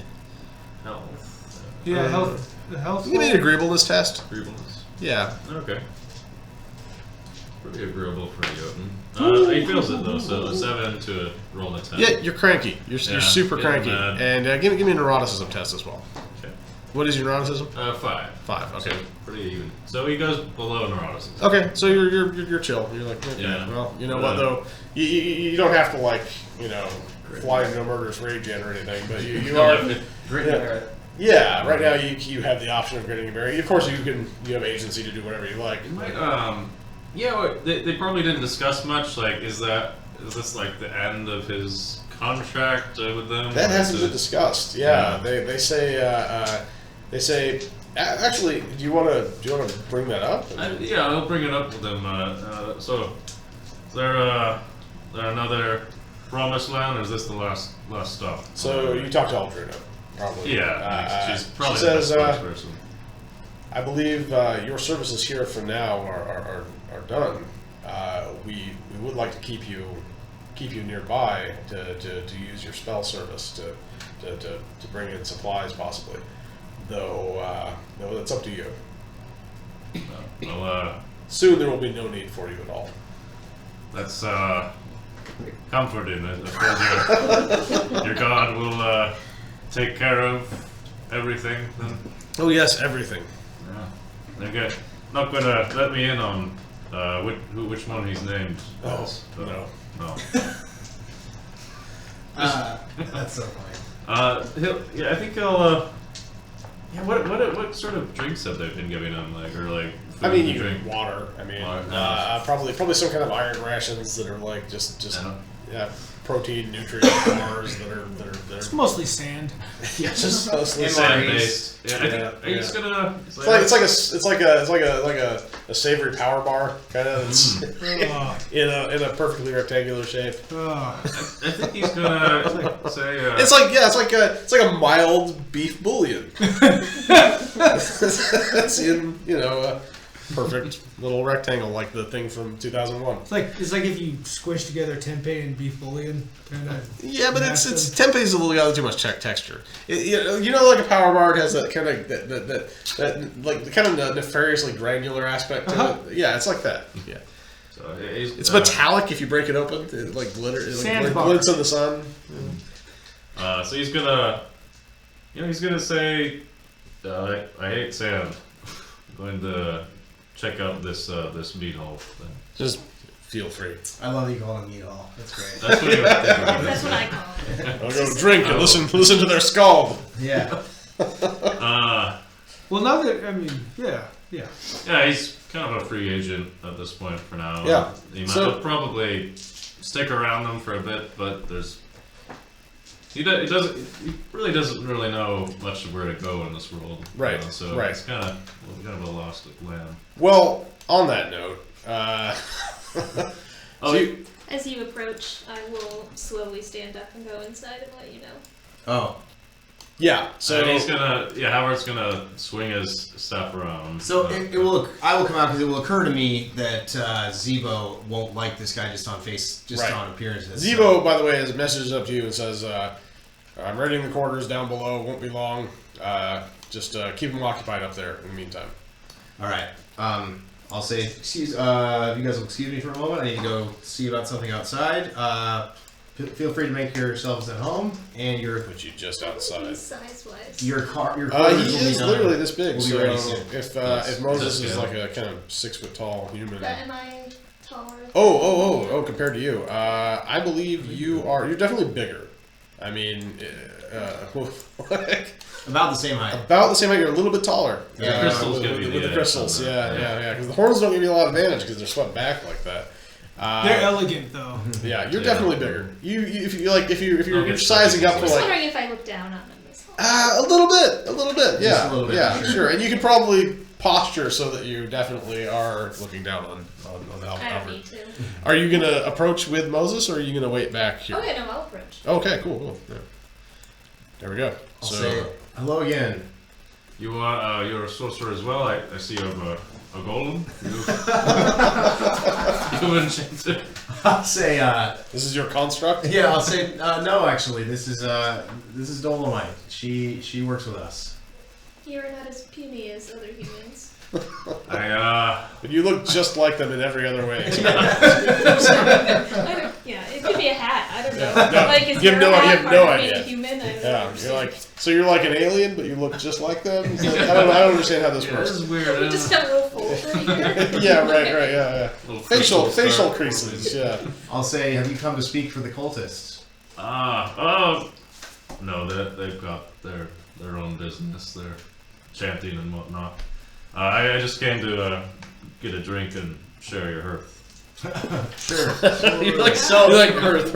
Okay. Yeah, that checks out. I love it too that's how it translates. Yeah, it just doesn't quite have a I need to warn you, you are welcome here, as far as I'm concerned. That's a warning. However, my employer is a bit of a closed-minded fellow, and he doesn't. Being. Yeah, he doesn't trust Mythos. mythosapiens. Do you know what that word means? You know, give me a. Do you have any kind of study? How are they communicating? He is a. Oh, do we? You have that spell cast on you. Oh, it lasts for a few Oh, hours. so Yeah. we're- Yeah. It's gonna wear off though, and then you're gonna be back to the horse. Norse. He's got lore, intuition, academics. Lore, intuition, and academics. Okay, well, lore will work. Yeah, for- just a general- see what you've generally Might picked up, have and I can make a higher DV. Based on It what had to you be figured. something he picked up from the. Yeah. 5-1. Yeah, Mythosapien, you've heard that tossed around, and that you fit into that category along with dwarves and elves and Vanara. Well, you know, because didn't he come from Odin's Ring? they came from Nexus City. Oh, he came from Nexus. Yeah. Which is another massive hub world. You'll find out more about that later, I would guess. Yeah. So I believe so. That is the word you worlders have for my people. Indeed. So, so long as you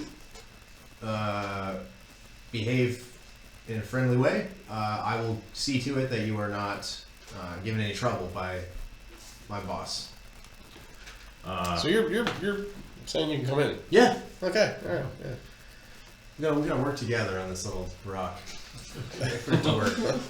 What does she have to do with it? She's not little. She's like 9 feet tall. So yeah, I will. I'm actually gonna tear down the sign that says "No Mythosapiens Welcome." Oh wow, that's bold of you. Mutiny. Yeah. Jeez. I'm not really like intimidated at all by Zebo. No, you're not. Yeah. I mean, yeah. So He's kind of a joke to me. Yeah. He is. You do. You go over and you just kind of like tear the sign down, throw it on the ground, and the robot sort of look at you. They sort of like look confused as they could possibly look, but they don't. B and C. Do I know what transfer. robots are at all? Or Poof. Maybe encountered- I mean, yeah, you have encountered them for sure. Yeah. Are you able to pick those apart from like other things? Yeah, give me another lore test. I'm sure you figure it's just enchanted. yeah, a 5/5. So he probably just thinks it's a golem or an Yeah. construct. It's all magic. It's all magic you don't understand. So Yeah. this is like some kind of like dwarven construct that Strange It's magic. an advanced It's like the golden bristled boar that the dwarves Right. crafted for. Right. Who was that for? Was that Tyr? I can't remember. Uh, One of them. Anyway, yes. You think it's a dwarf? They're like dwarven constructs, basically. So I'll walk in with you just in case Zebo's here. I'll lead the way actually. Dolomite, staying can I make outside it? or going in? No, I'll go in. And Okay. I'll actually announce him. I'll be like, the not puny human who seeks entertainment. Yeah. Dolomite actually has to have an athletics test to not Break the door down. Yeah, give me an athletics test there, Dolomite. D10 plus your athletics value, which is 0. It's like a contortion test, basically. Yeah, it's a contortion test. 8. 8. Good roll. It breaks. Yeah.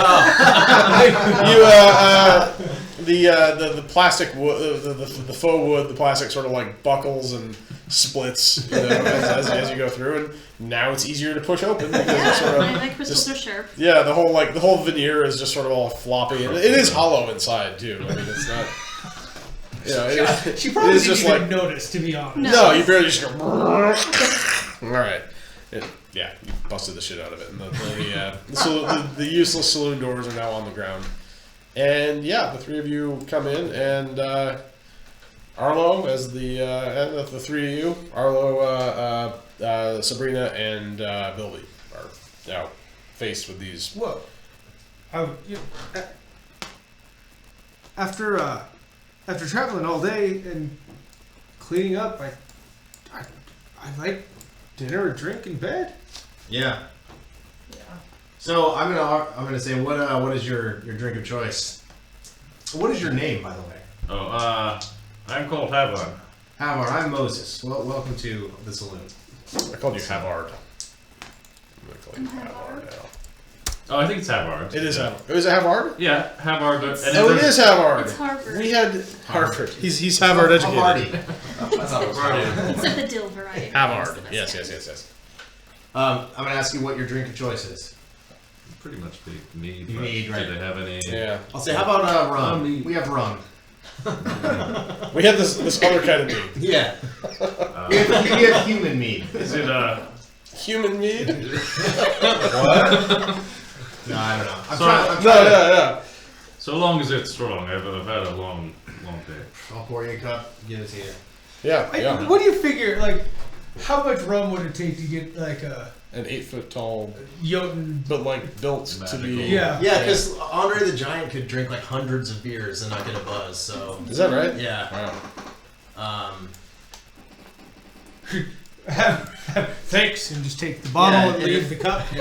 Yeah, it's like Yeah, this small in his hand. It'd be So Zebo like drinking contacts out you of over a the comms and says, "There's a lot of noise up there. What's going on?"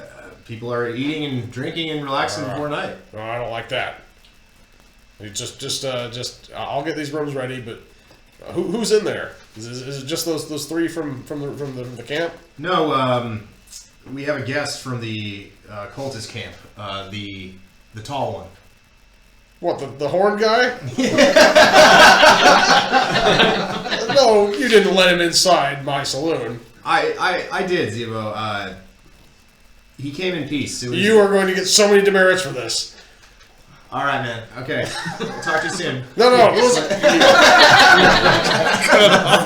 come up with Arlo will say, "Don't worry, Moses. I'll kick it out." No. It's funny because Arlo's like 5. Yeah, I 6. get it. I get it. Sneak. I'll say so again. That was that voice you heard. That was my boss. He's a grumpy soul, but don't worry. I can talk to him. It'll be okay. And Moses actually thinks that. I don't think. Yeah. You actually think that you could? Yeah, for sure. I'll be like, just look. He's not hurting anything. He's fine. Yeah, sure. So how do you react when you taste the rum? I'm curious. I don't know. What would it?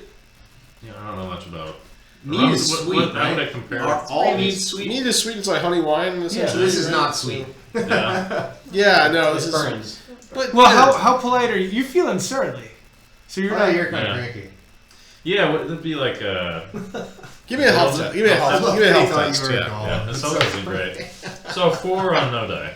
Okay. You're like, you cough it out a little bit as it starts going down your throat. But whatever. You're like, yeah. That's better. I think he wants to kind of just keep drinking. Yeah, Or- and he drinks it. I mean, it's gone in like 2 seconds. He puts down like a He fifth. just puts down a fifth of Yeah. rum. Is the robot shut down? Yes. Yeah. Yes. Yeah, I don't think he. Yeah. Oh, Yeah, I got- the 3 Also that. robots are? No, the bartender. I'm gonna give bought. a- Oh, okay. Oh, I'm gonna go over and turn on the jukebot. Do I know what? Turn on the jukebot. All do right. I know what he is, and what he can do, like based on his? I don't know. What's your? Do you have any studies that are? I mean, like I've got like Fieldcraft and Streetwise. Like Arlo's been around a little bit. You're a verser. Give me Streetwise at the very least, and that's fine. Yeah. 6'3". Oh, 6'6". you can't say for sure. You might think he's a troll. All right. You should tell him that. Yeah. Dude, So- I'm aware that that's rude. Are you? Like No, you're the guy who says stuff out of step all the time. 5'3", Oh, yeah, you're 5'3". No. I bet it's you not. say Rude. It's not rude to You did say he says acknowledge like, that a troll is a troll. Yeah. Well, you know. You probably make rock puns to me that are lost in translation. Yeah. Yeah. I mean, I'll ask. You know, I'll ask him. So what's a desert? What kind of a place is a desert for a troll? Aren't you supposed to be in a swamp? a troll. Yeah. Give me an agreeable. Give me an eroticism test Eroticism? first. Yeah. So he's below, so he's Okay. So maybe the drink is studded. Okay. So it doesn't hurt your feelings necessarily, or you know, lead to other. Should I do agreeableness as Give me well? agreeableness also.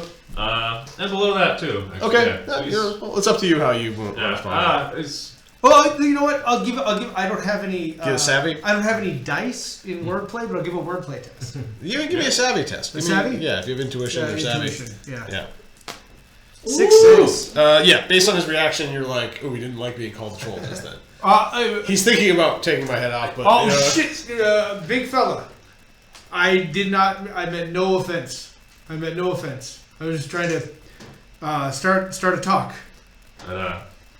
that is fair, Mortal. The knowledge of my people is dying out as we die out. So I am What do you mean die out? I'm highborn of Jotunheim. No troll blood. yeah, you're from like the city of Utgard, right? Yeah. Yeah. I followed Utgard Loki and his teachings. What the hell are you doing here? Is Yeah, that, none of that means is anything that to the you, master but- of Yeah. that cult?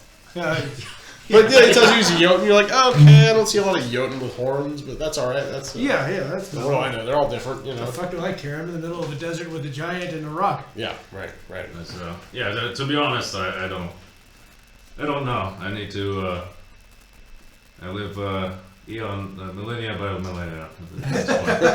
Take it 1 millennia at a time. Okay, 1 millennium at a time. one human age at a time. 1 century at a I time. mind cheersing and drinking Yeah. that. Do you guys even fit in the omnisphere?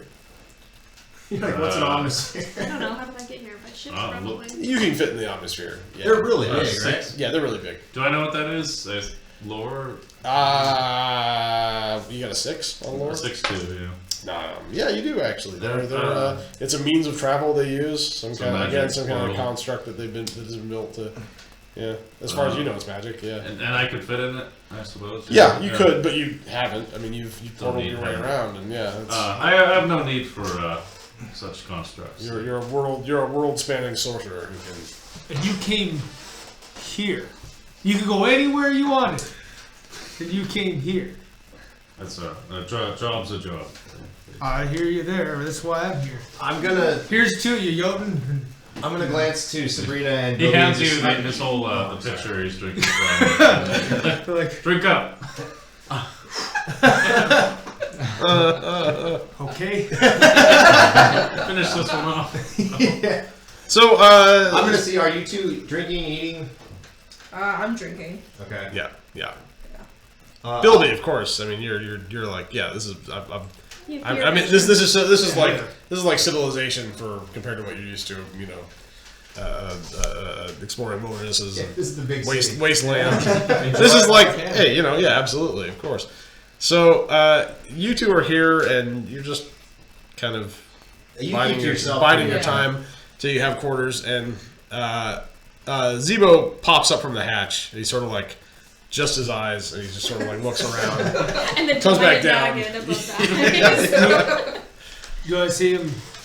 Give me a alertness test. Anybody who cares at all. I care. Okay. Alertness is off of. It's off of detect. Oh, of course. That's a D10 play. Yeah. 18.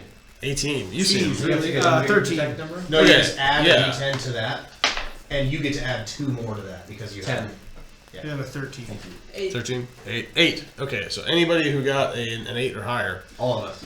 you all see the hatch sort of. You hear He's it, not very stealthy. and it's just like his gigantic, the skull sort of propping it up with the eyes, which are narrowed in these like angry little slits. He's sort of looking around. He sort of like points his finger at Hammer and goes back down. And that's all he knows. What the hell was that? I'll see if Hammer reviews it.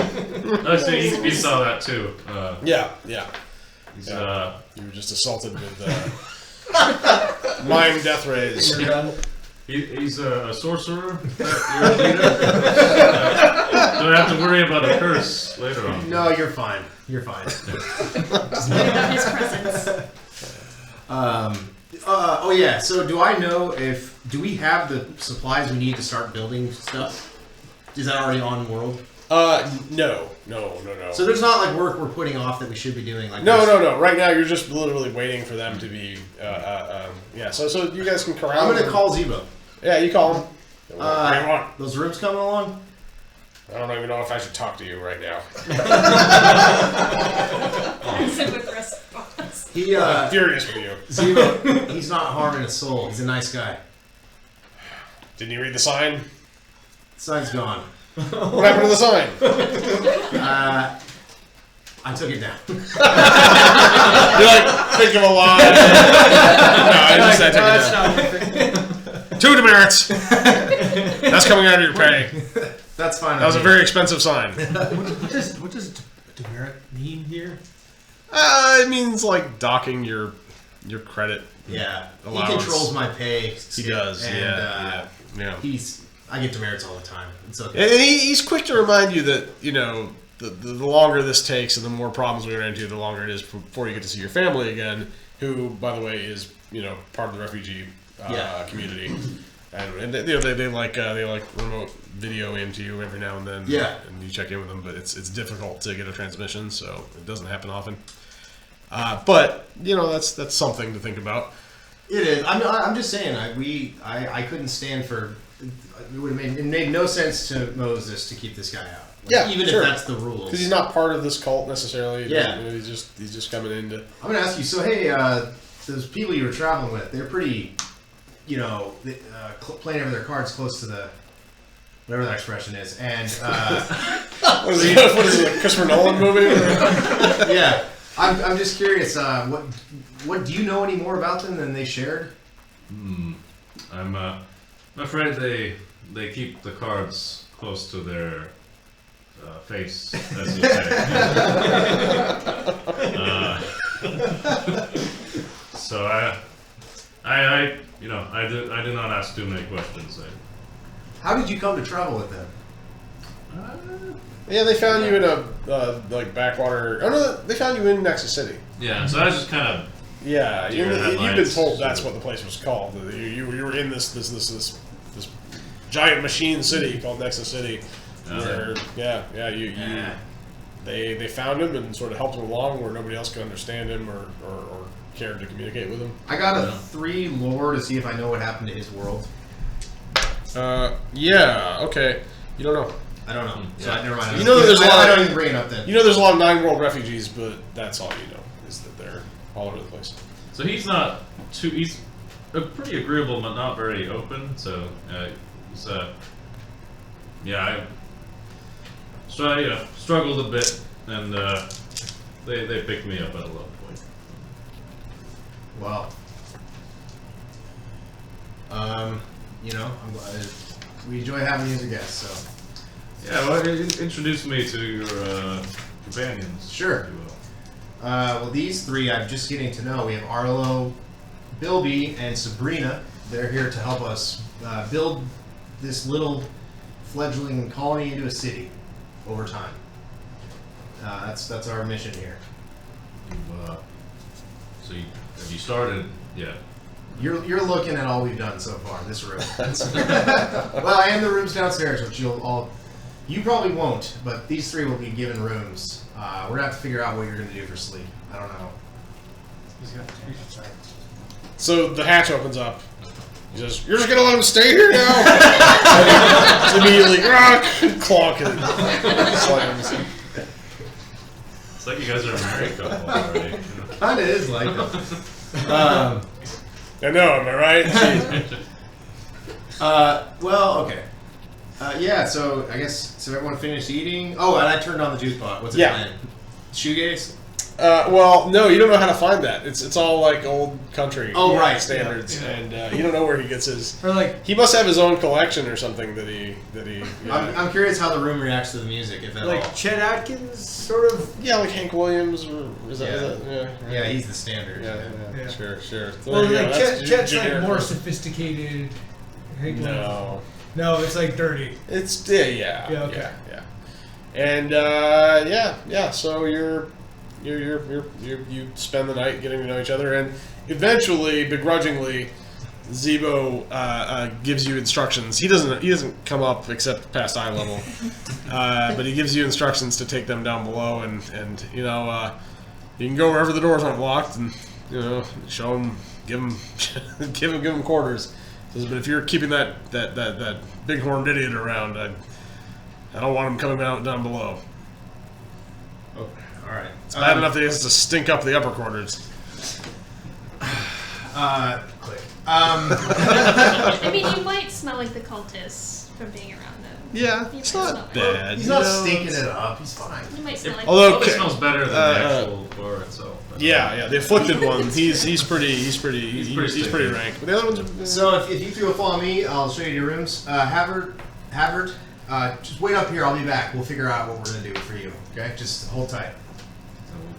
Raise his glass, and I think he'll wander over to the arcade machine. Oh, cool. Oh yeah. Yeah. Okay. You're like, what is this curiosity? And yeah, sure enough, there's this little tiny box with a stick with a ball on it and a couple buttons, and it says Proteon. I mean, you can read now if you're able to read in your own. They don't. The Viking Age, they didn't really have a lot of written. I mean, runes. Well, yeah, runes. So there's it's analog. So anyway, the magic translates it for you, whatever Proteon means to you. And there's this the cabinet's decorated with this massive sort of amalgamated bio monstrosity centipede thing, like various limbs that shouldn't belong, like something from The Thing, but all green, and big bug eyes, devouring a bunch of running and screaming, sort of like muted-looking humans with muted features, and that's kind of what the game is. It's like I said, it was like Centipede and Space Invaders, but rather than them coming down at you in waves, they're just trying to get away from you. You're chasing after them. We are the centipede. That sounds And fun. you get bigger and bigger, of course, as you eat these humanoids, and I mean, it's all just think it's the 8-bit world pixels. So I mean, So can yeah. You're like, oh, this this It's dark one of magic. Loki's children. Jormungandr's seen better days. Yeah. You may realize why the bar robot is broken, because I'm poking at it, and if I move it in a certain way, it'll shine a certain light that I think will make me drunk. Oh yeah, that's right. Oh So yeah. it's like the light of a different sun. Yeah, Right. yeah. There's probably something in the spectrum that Yeah, it's like the light of a red dwarf star. or Sure, something. yeah. That's yeah, funny as yeah. hell. I like that a lot. Well, let's just see if he does his job. No, he sprays you with pina colada.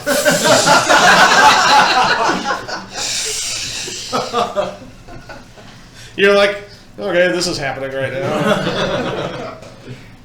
All right. So what do we find below? Okay, so yeah, below, you're taking below and you're given your quarters, and they're just like yours. They've been. It's just like a wing has been opened up, and there's now another door you can open, which leads to another hallway, and 3 more rooms that are like yours. What kind of doors are they? They're big metal Zentari doors. So they're high tech. They have some kind of data access panel with a little 3-fingered hand access, except for yours have handles that you can just push open like a stand, like you're in in a submarine or something, and this is like your But This is your but cabin, but, yeah. but the ones that open the wings are the yeah. are the Yeah, are the, yeah. And here's the thing. I think give me an intuition test, but you're probably Sure. just Nate. Okay. Moses.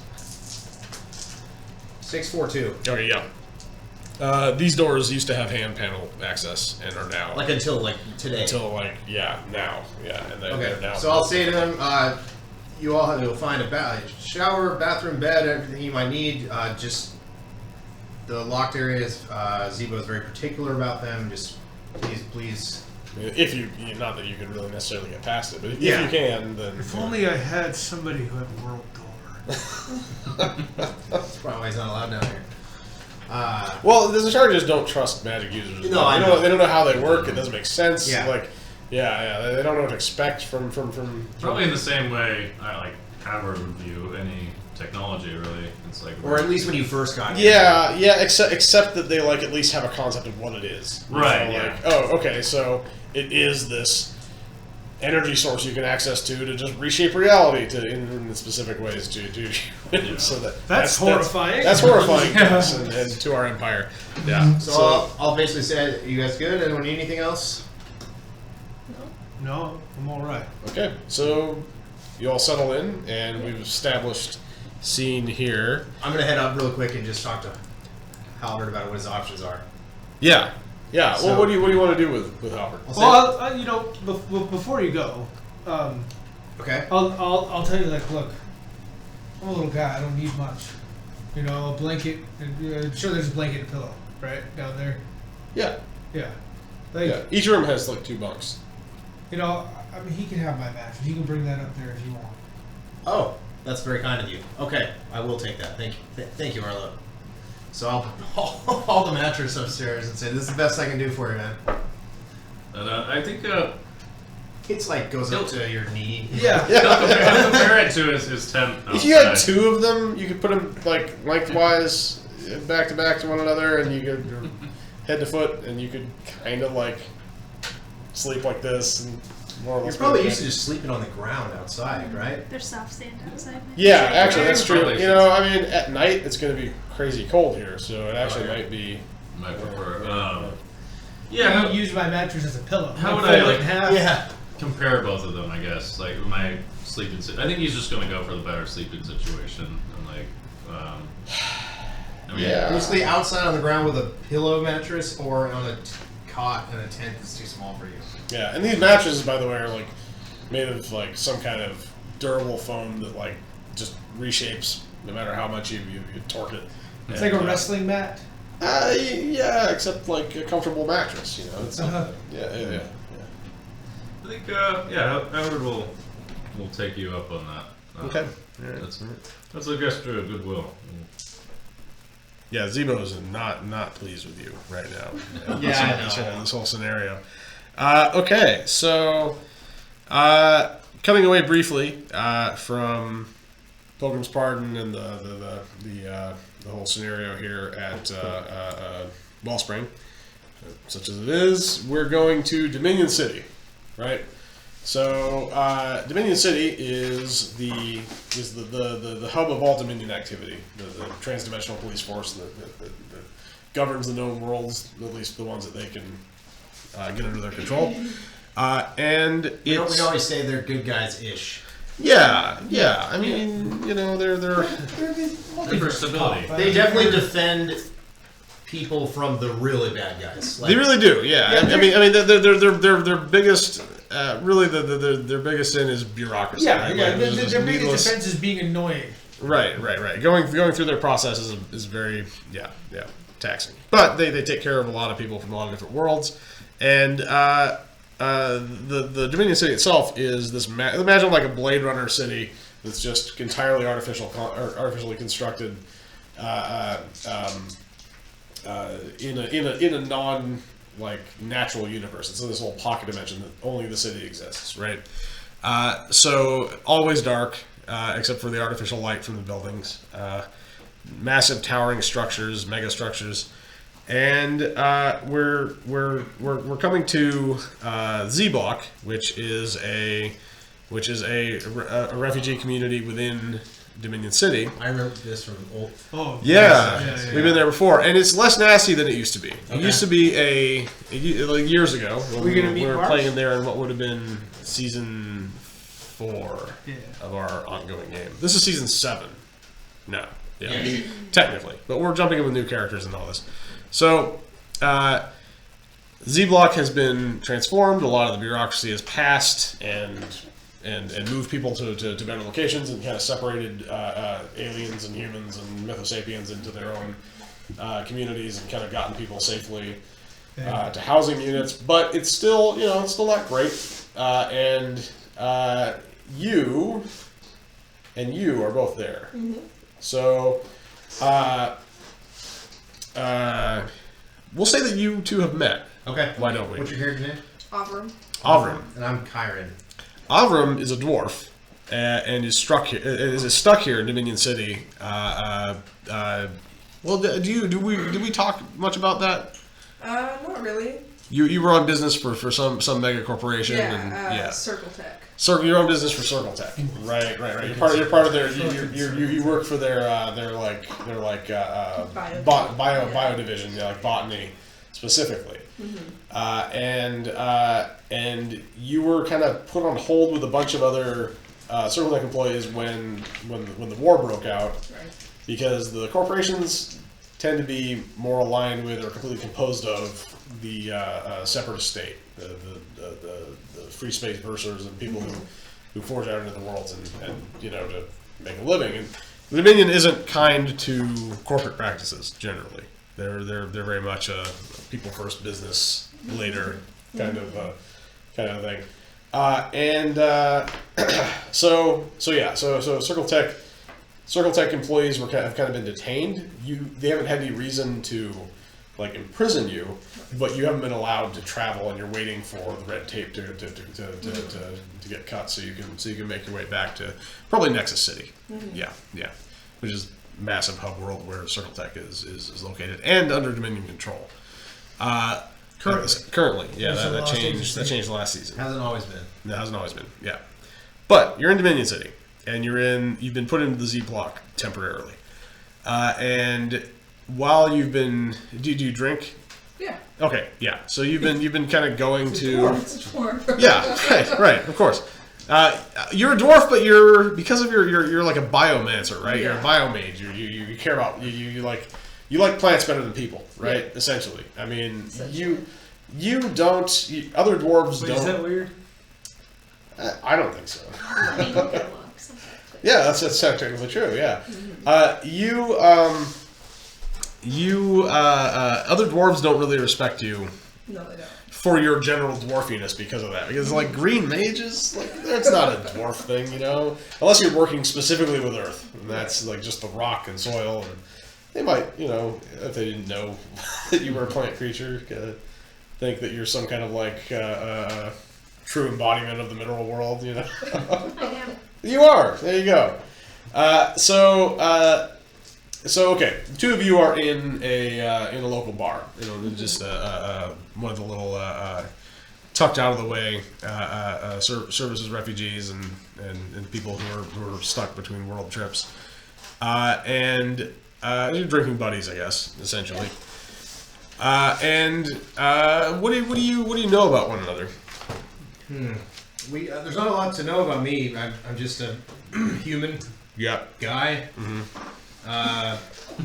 The end. That's your class. That's honestly it. I'm living infantry civilian. Yeah, you're tall, kind of good looking. Oh yeah, I am attractive. And you can tell that you were once really in really good shape, but you've kind of been withered away. You kind of atrophied during your time in. You know that you were captured by the minions of the High Engineer. The techno sovereignty, right? Right. You were liberated from one of their ships when they were trying to take over a settlement. The High Engineer is an example of the really bad guys. There was no record of you in that settlement they were attacking, so it's assumed that you were on the ship already when it came. Didn't we establish in our prologue that I get really bad nightmares now? horrible nightmares. You constantly flash back to your memory's been like torn out of you from prolonged trauma. You assume, and you just have these flashes of memories of being on the techno sovereign ship. And these things are like, I mean, if you had to compare, they're kind of like the Borg. Yeah. Like these like techno ghoul things that are like trying to convert everything into cybernetic, biomechanical. And just to fill in anyone listening, do I have this right? The High Engineer was responsible for the fall of the 9 worlds? Yes, the High Engineer, along with the Tartaran Empire, which was this world-spanning Magitech empire, united to attack the 9 worlds and destroyed it. And so there's all the elves and dwarves and giants and all that. They're all displaced. So you don't know where you're from. I can't remember anything before it. You can't remember anything before your time on the ship. But you just remember, again, your nightmares are of these, like, metal snakes going in and out of you repeatedly. Like, just making holes in you and, like, yeah, just So I spend my... And the sort of, like, these like, jaundiced, like, kind of, like, yellow-skinned ghoul creatures with cybernetic attachments sort of, like, looming over you and operating on you with these, like, needle fingers. And Speaking of that, I feel like I should have a higher neuroticism than I do. you would think, and you don't. And I don't. You don't. Yeah. Okay. Yeah. What is your neuroticism? 2. 2? Yeah. Amazingly, you don't. Yeah. Okay. I'm actually, everything else, I'm a 9, 7, 8, 7, 2. Yeah. Yeah, that's pretty nice. Yeah. For whatever reason, they took your memory.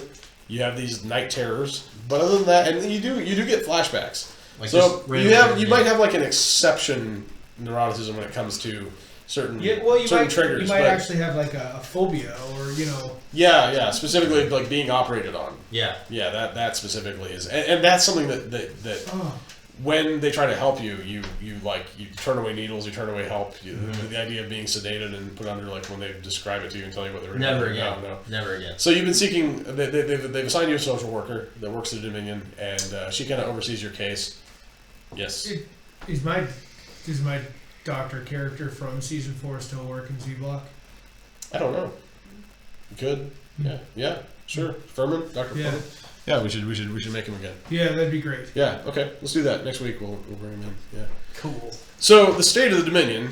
The two of you were sitting there and talking about, how it's been going the last few days. You run into each other. I don't know that you necessarily know each other super well, but you. Right.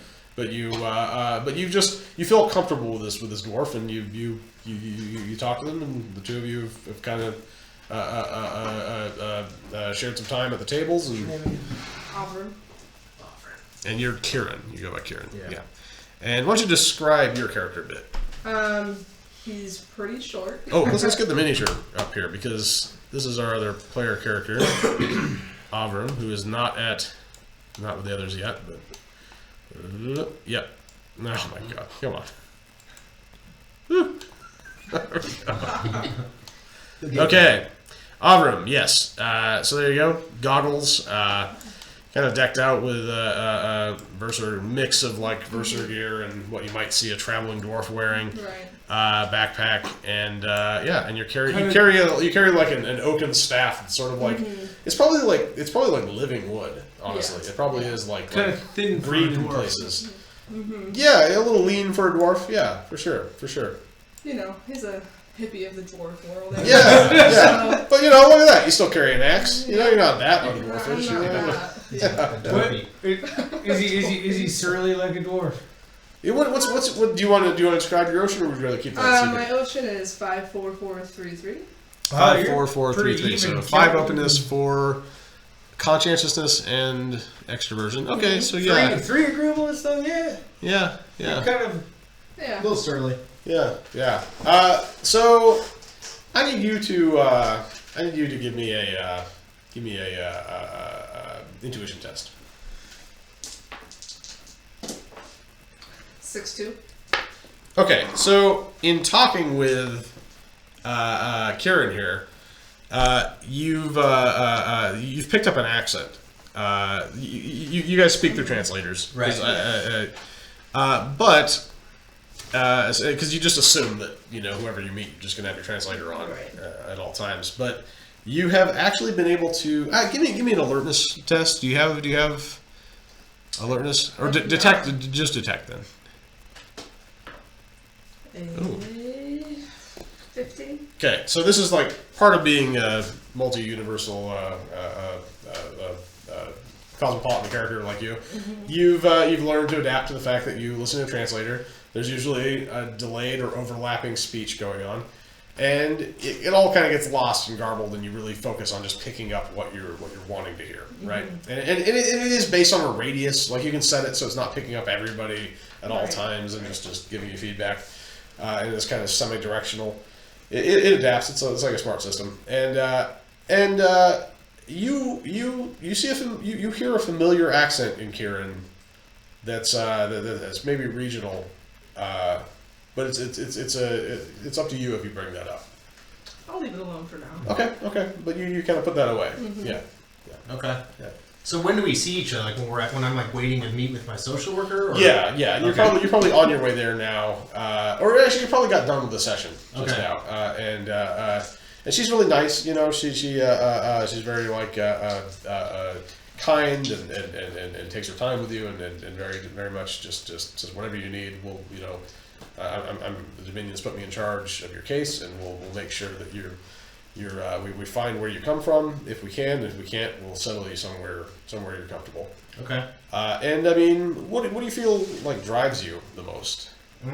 Well, I would love to learn who I was. Yeah. But in the meantime, I want to find out. I just need to fit in somewhere and like build a life again. Sure. You know? Yeah. I don't know anyone. I don't know who I am even. Like, is Kieran a name they gave me? Because I could. Kieran's the name they assigned you. Yeah. They gave you a bunch of choices and you found it. You're like, that sounds fine. Yeah, I'll take okay. that, yeah. So yeah, I mean, I don't want to spend the rest of my life in Z Block. Right. So Right. I guess I'm looking for work. Okay. All right. And they so they tell you, by the way, they don't know who you are, but your language is registered as Old Norse. Really? Yeah. The language you speak has registered as Old Norse, and that's what comes through on the translators. And that's what you suspect as well, but you haven't brought it up yet. But there's a naturalness to your communication with this person, and likewise that isn't there with dialogue with other strangers here. Wild. Yeah. Okay. Yeah. So they reason that you're a 9-world refugee, probably from Midgard. I guess that's likely, and that would explain how I got caught up with the high engineer. Okay. So that's. I've kind of got an inkling to that, but I don't really know how to unravel a mystery. So. Yeah. So I'm interested in meeting other people from the 9 worlds. Yeah, that's so the dwarf was a good, first person to contact and start talking Felt to. right. Yeah. Yeah.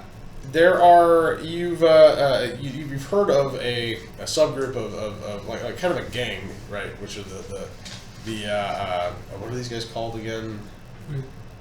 It's like the something of Odin, right? I can't remember what that faction. It's like something of the Allfather. Oh yeah. Where's we have the packet? Yeah, that's right. Yeah, here we go. Let's see.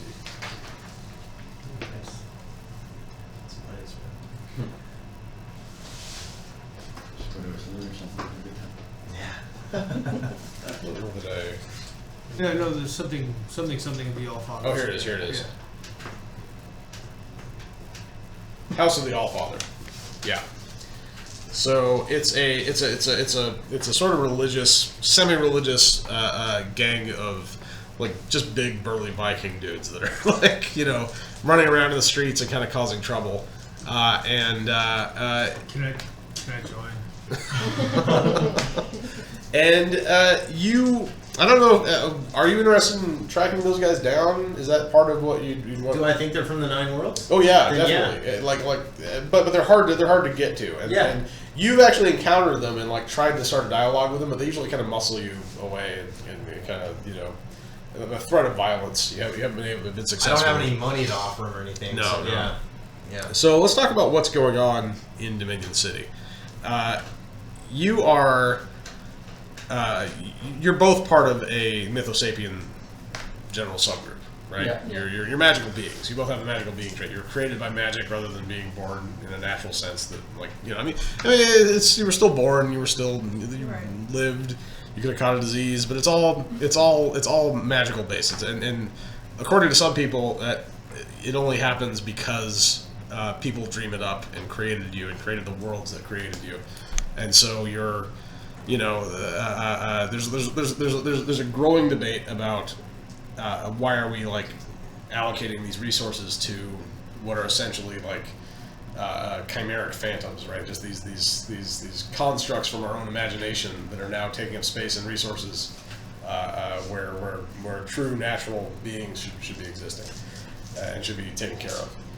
And at the heart of that movement, yeah, the heart of that movement is a guy who goes only by the name Emmercord, and he's just this kind of Richard Spencer-ish sort of like demagogue who just he's not good, but he's nonviolent, and he goes around speaking at universities and throughout the multiverse, throughout the known worlds, and he's actually made his way to Dominion City, and because they're, you know, they can't keep him from entering, and his rhetoric is kind of growing more of a foothold with the Dominion controlled territories, not politically, but with the people. Okay.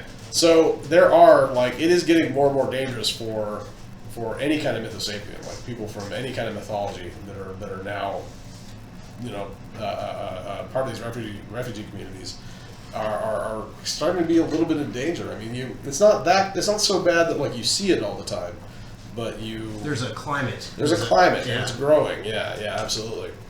And, you know, you're sure that the Dominion is going to, well, I mean, you know the Dominion to be this pretty, just implacable, like, devoted to their values and devoted to their order.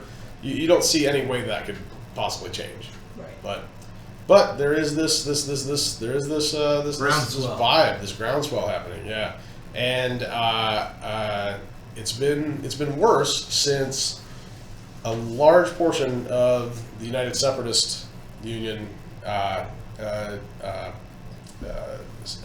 surrendered, and the Dominion has taken in a mass of prisoners of war that have surrendered peacefully and are now under Dominion control. So, from what you're hearing, the war has practically been won at this point By the Dominion. Frickin' by the Dominion, huh? Frickin' Dominion.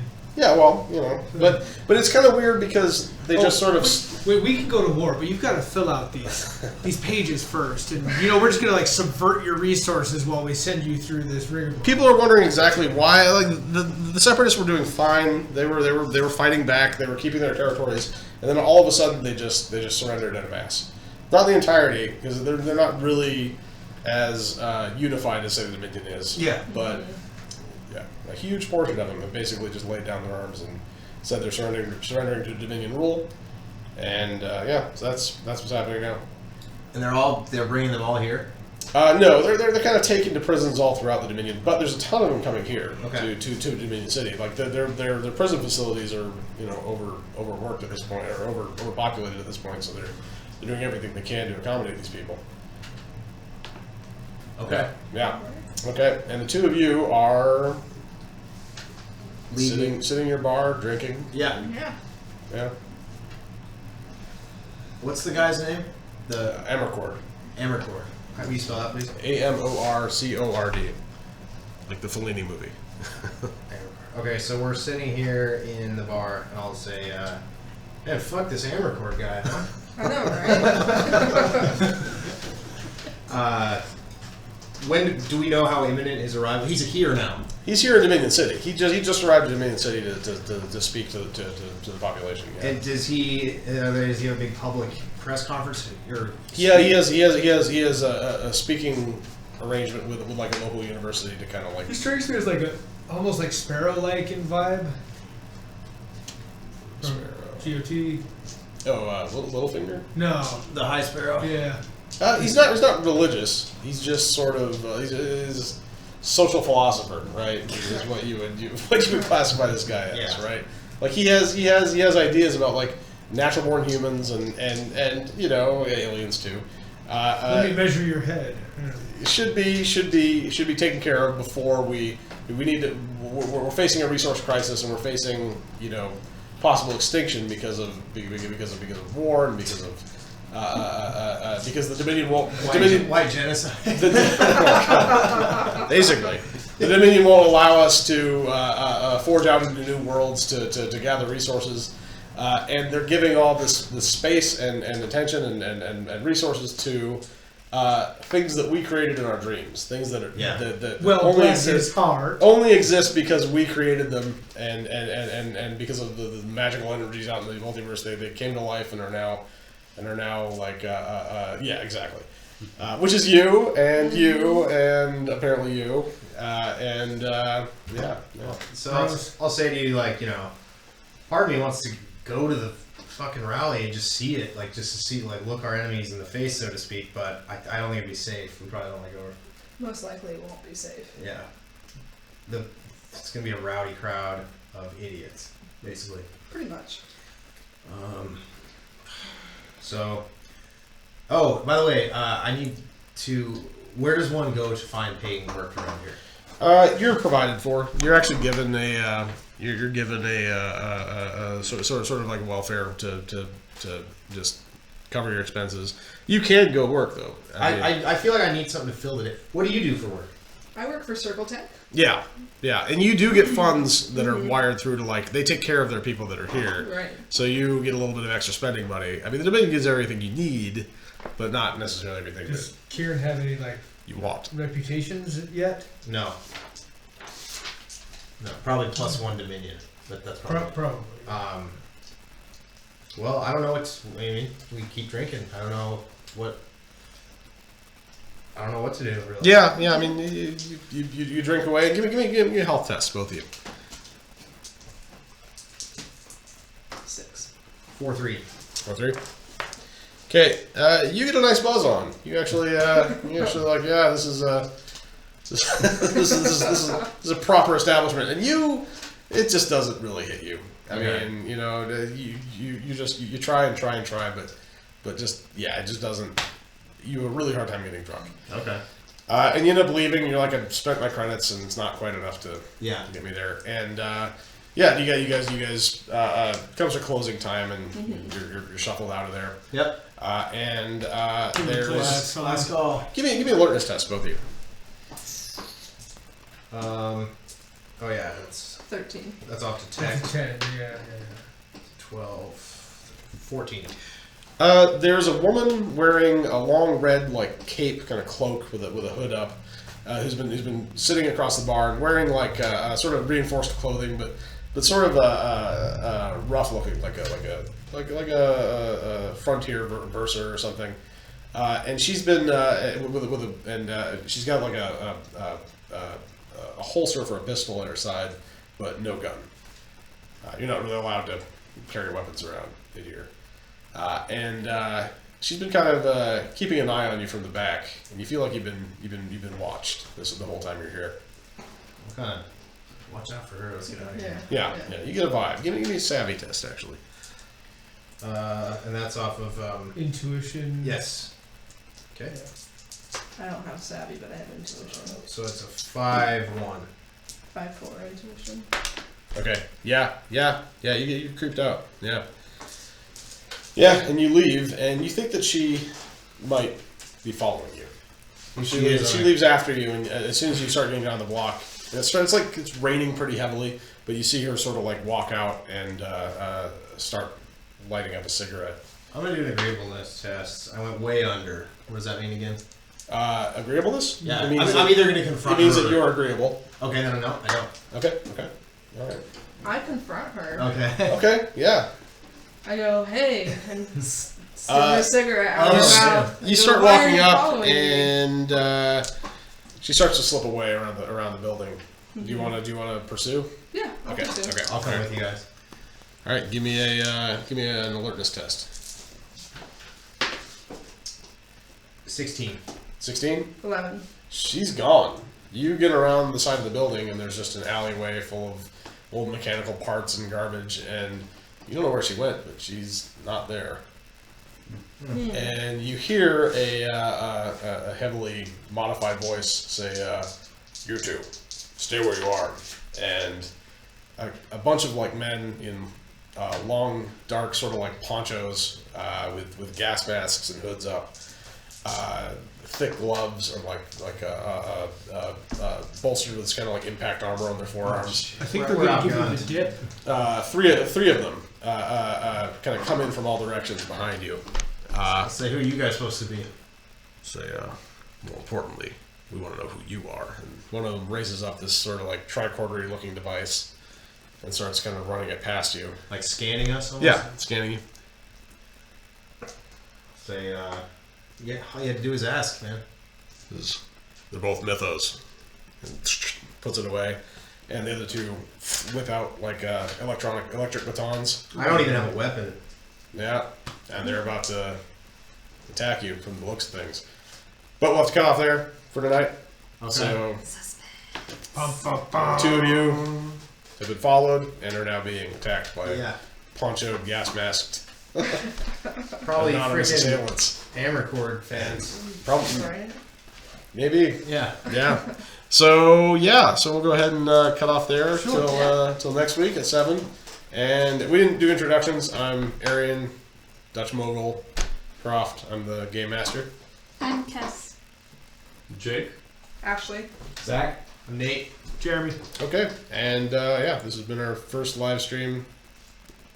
So there it is. Thanks a lot. Thanks to for both of watching you. if you watched, and we'll be back. All right, take care.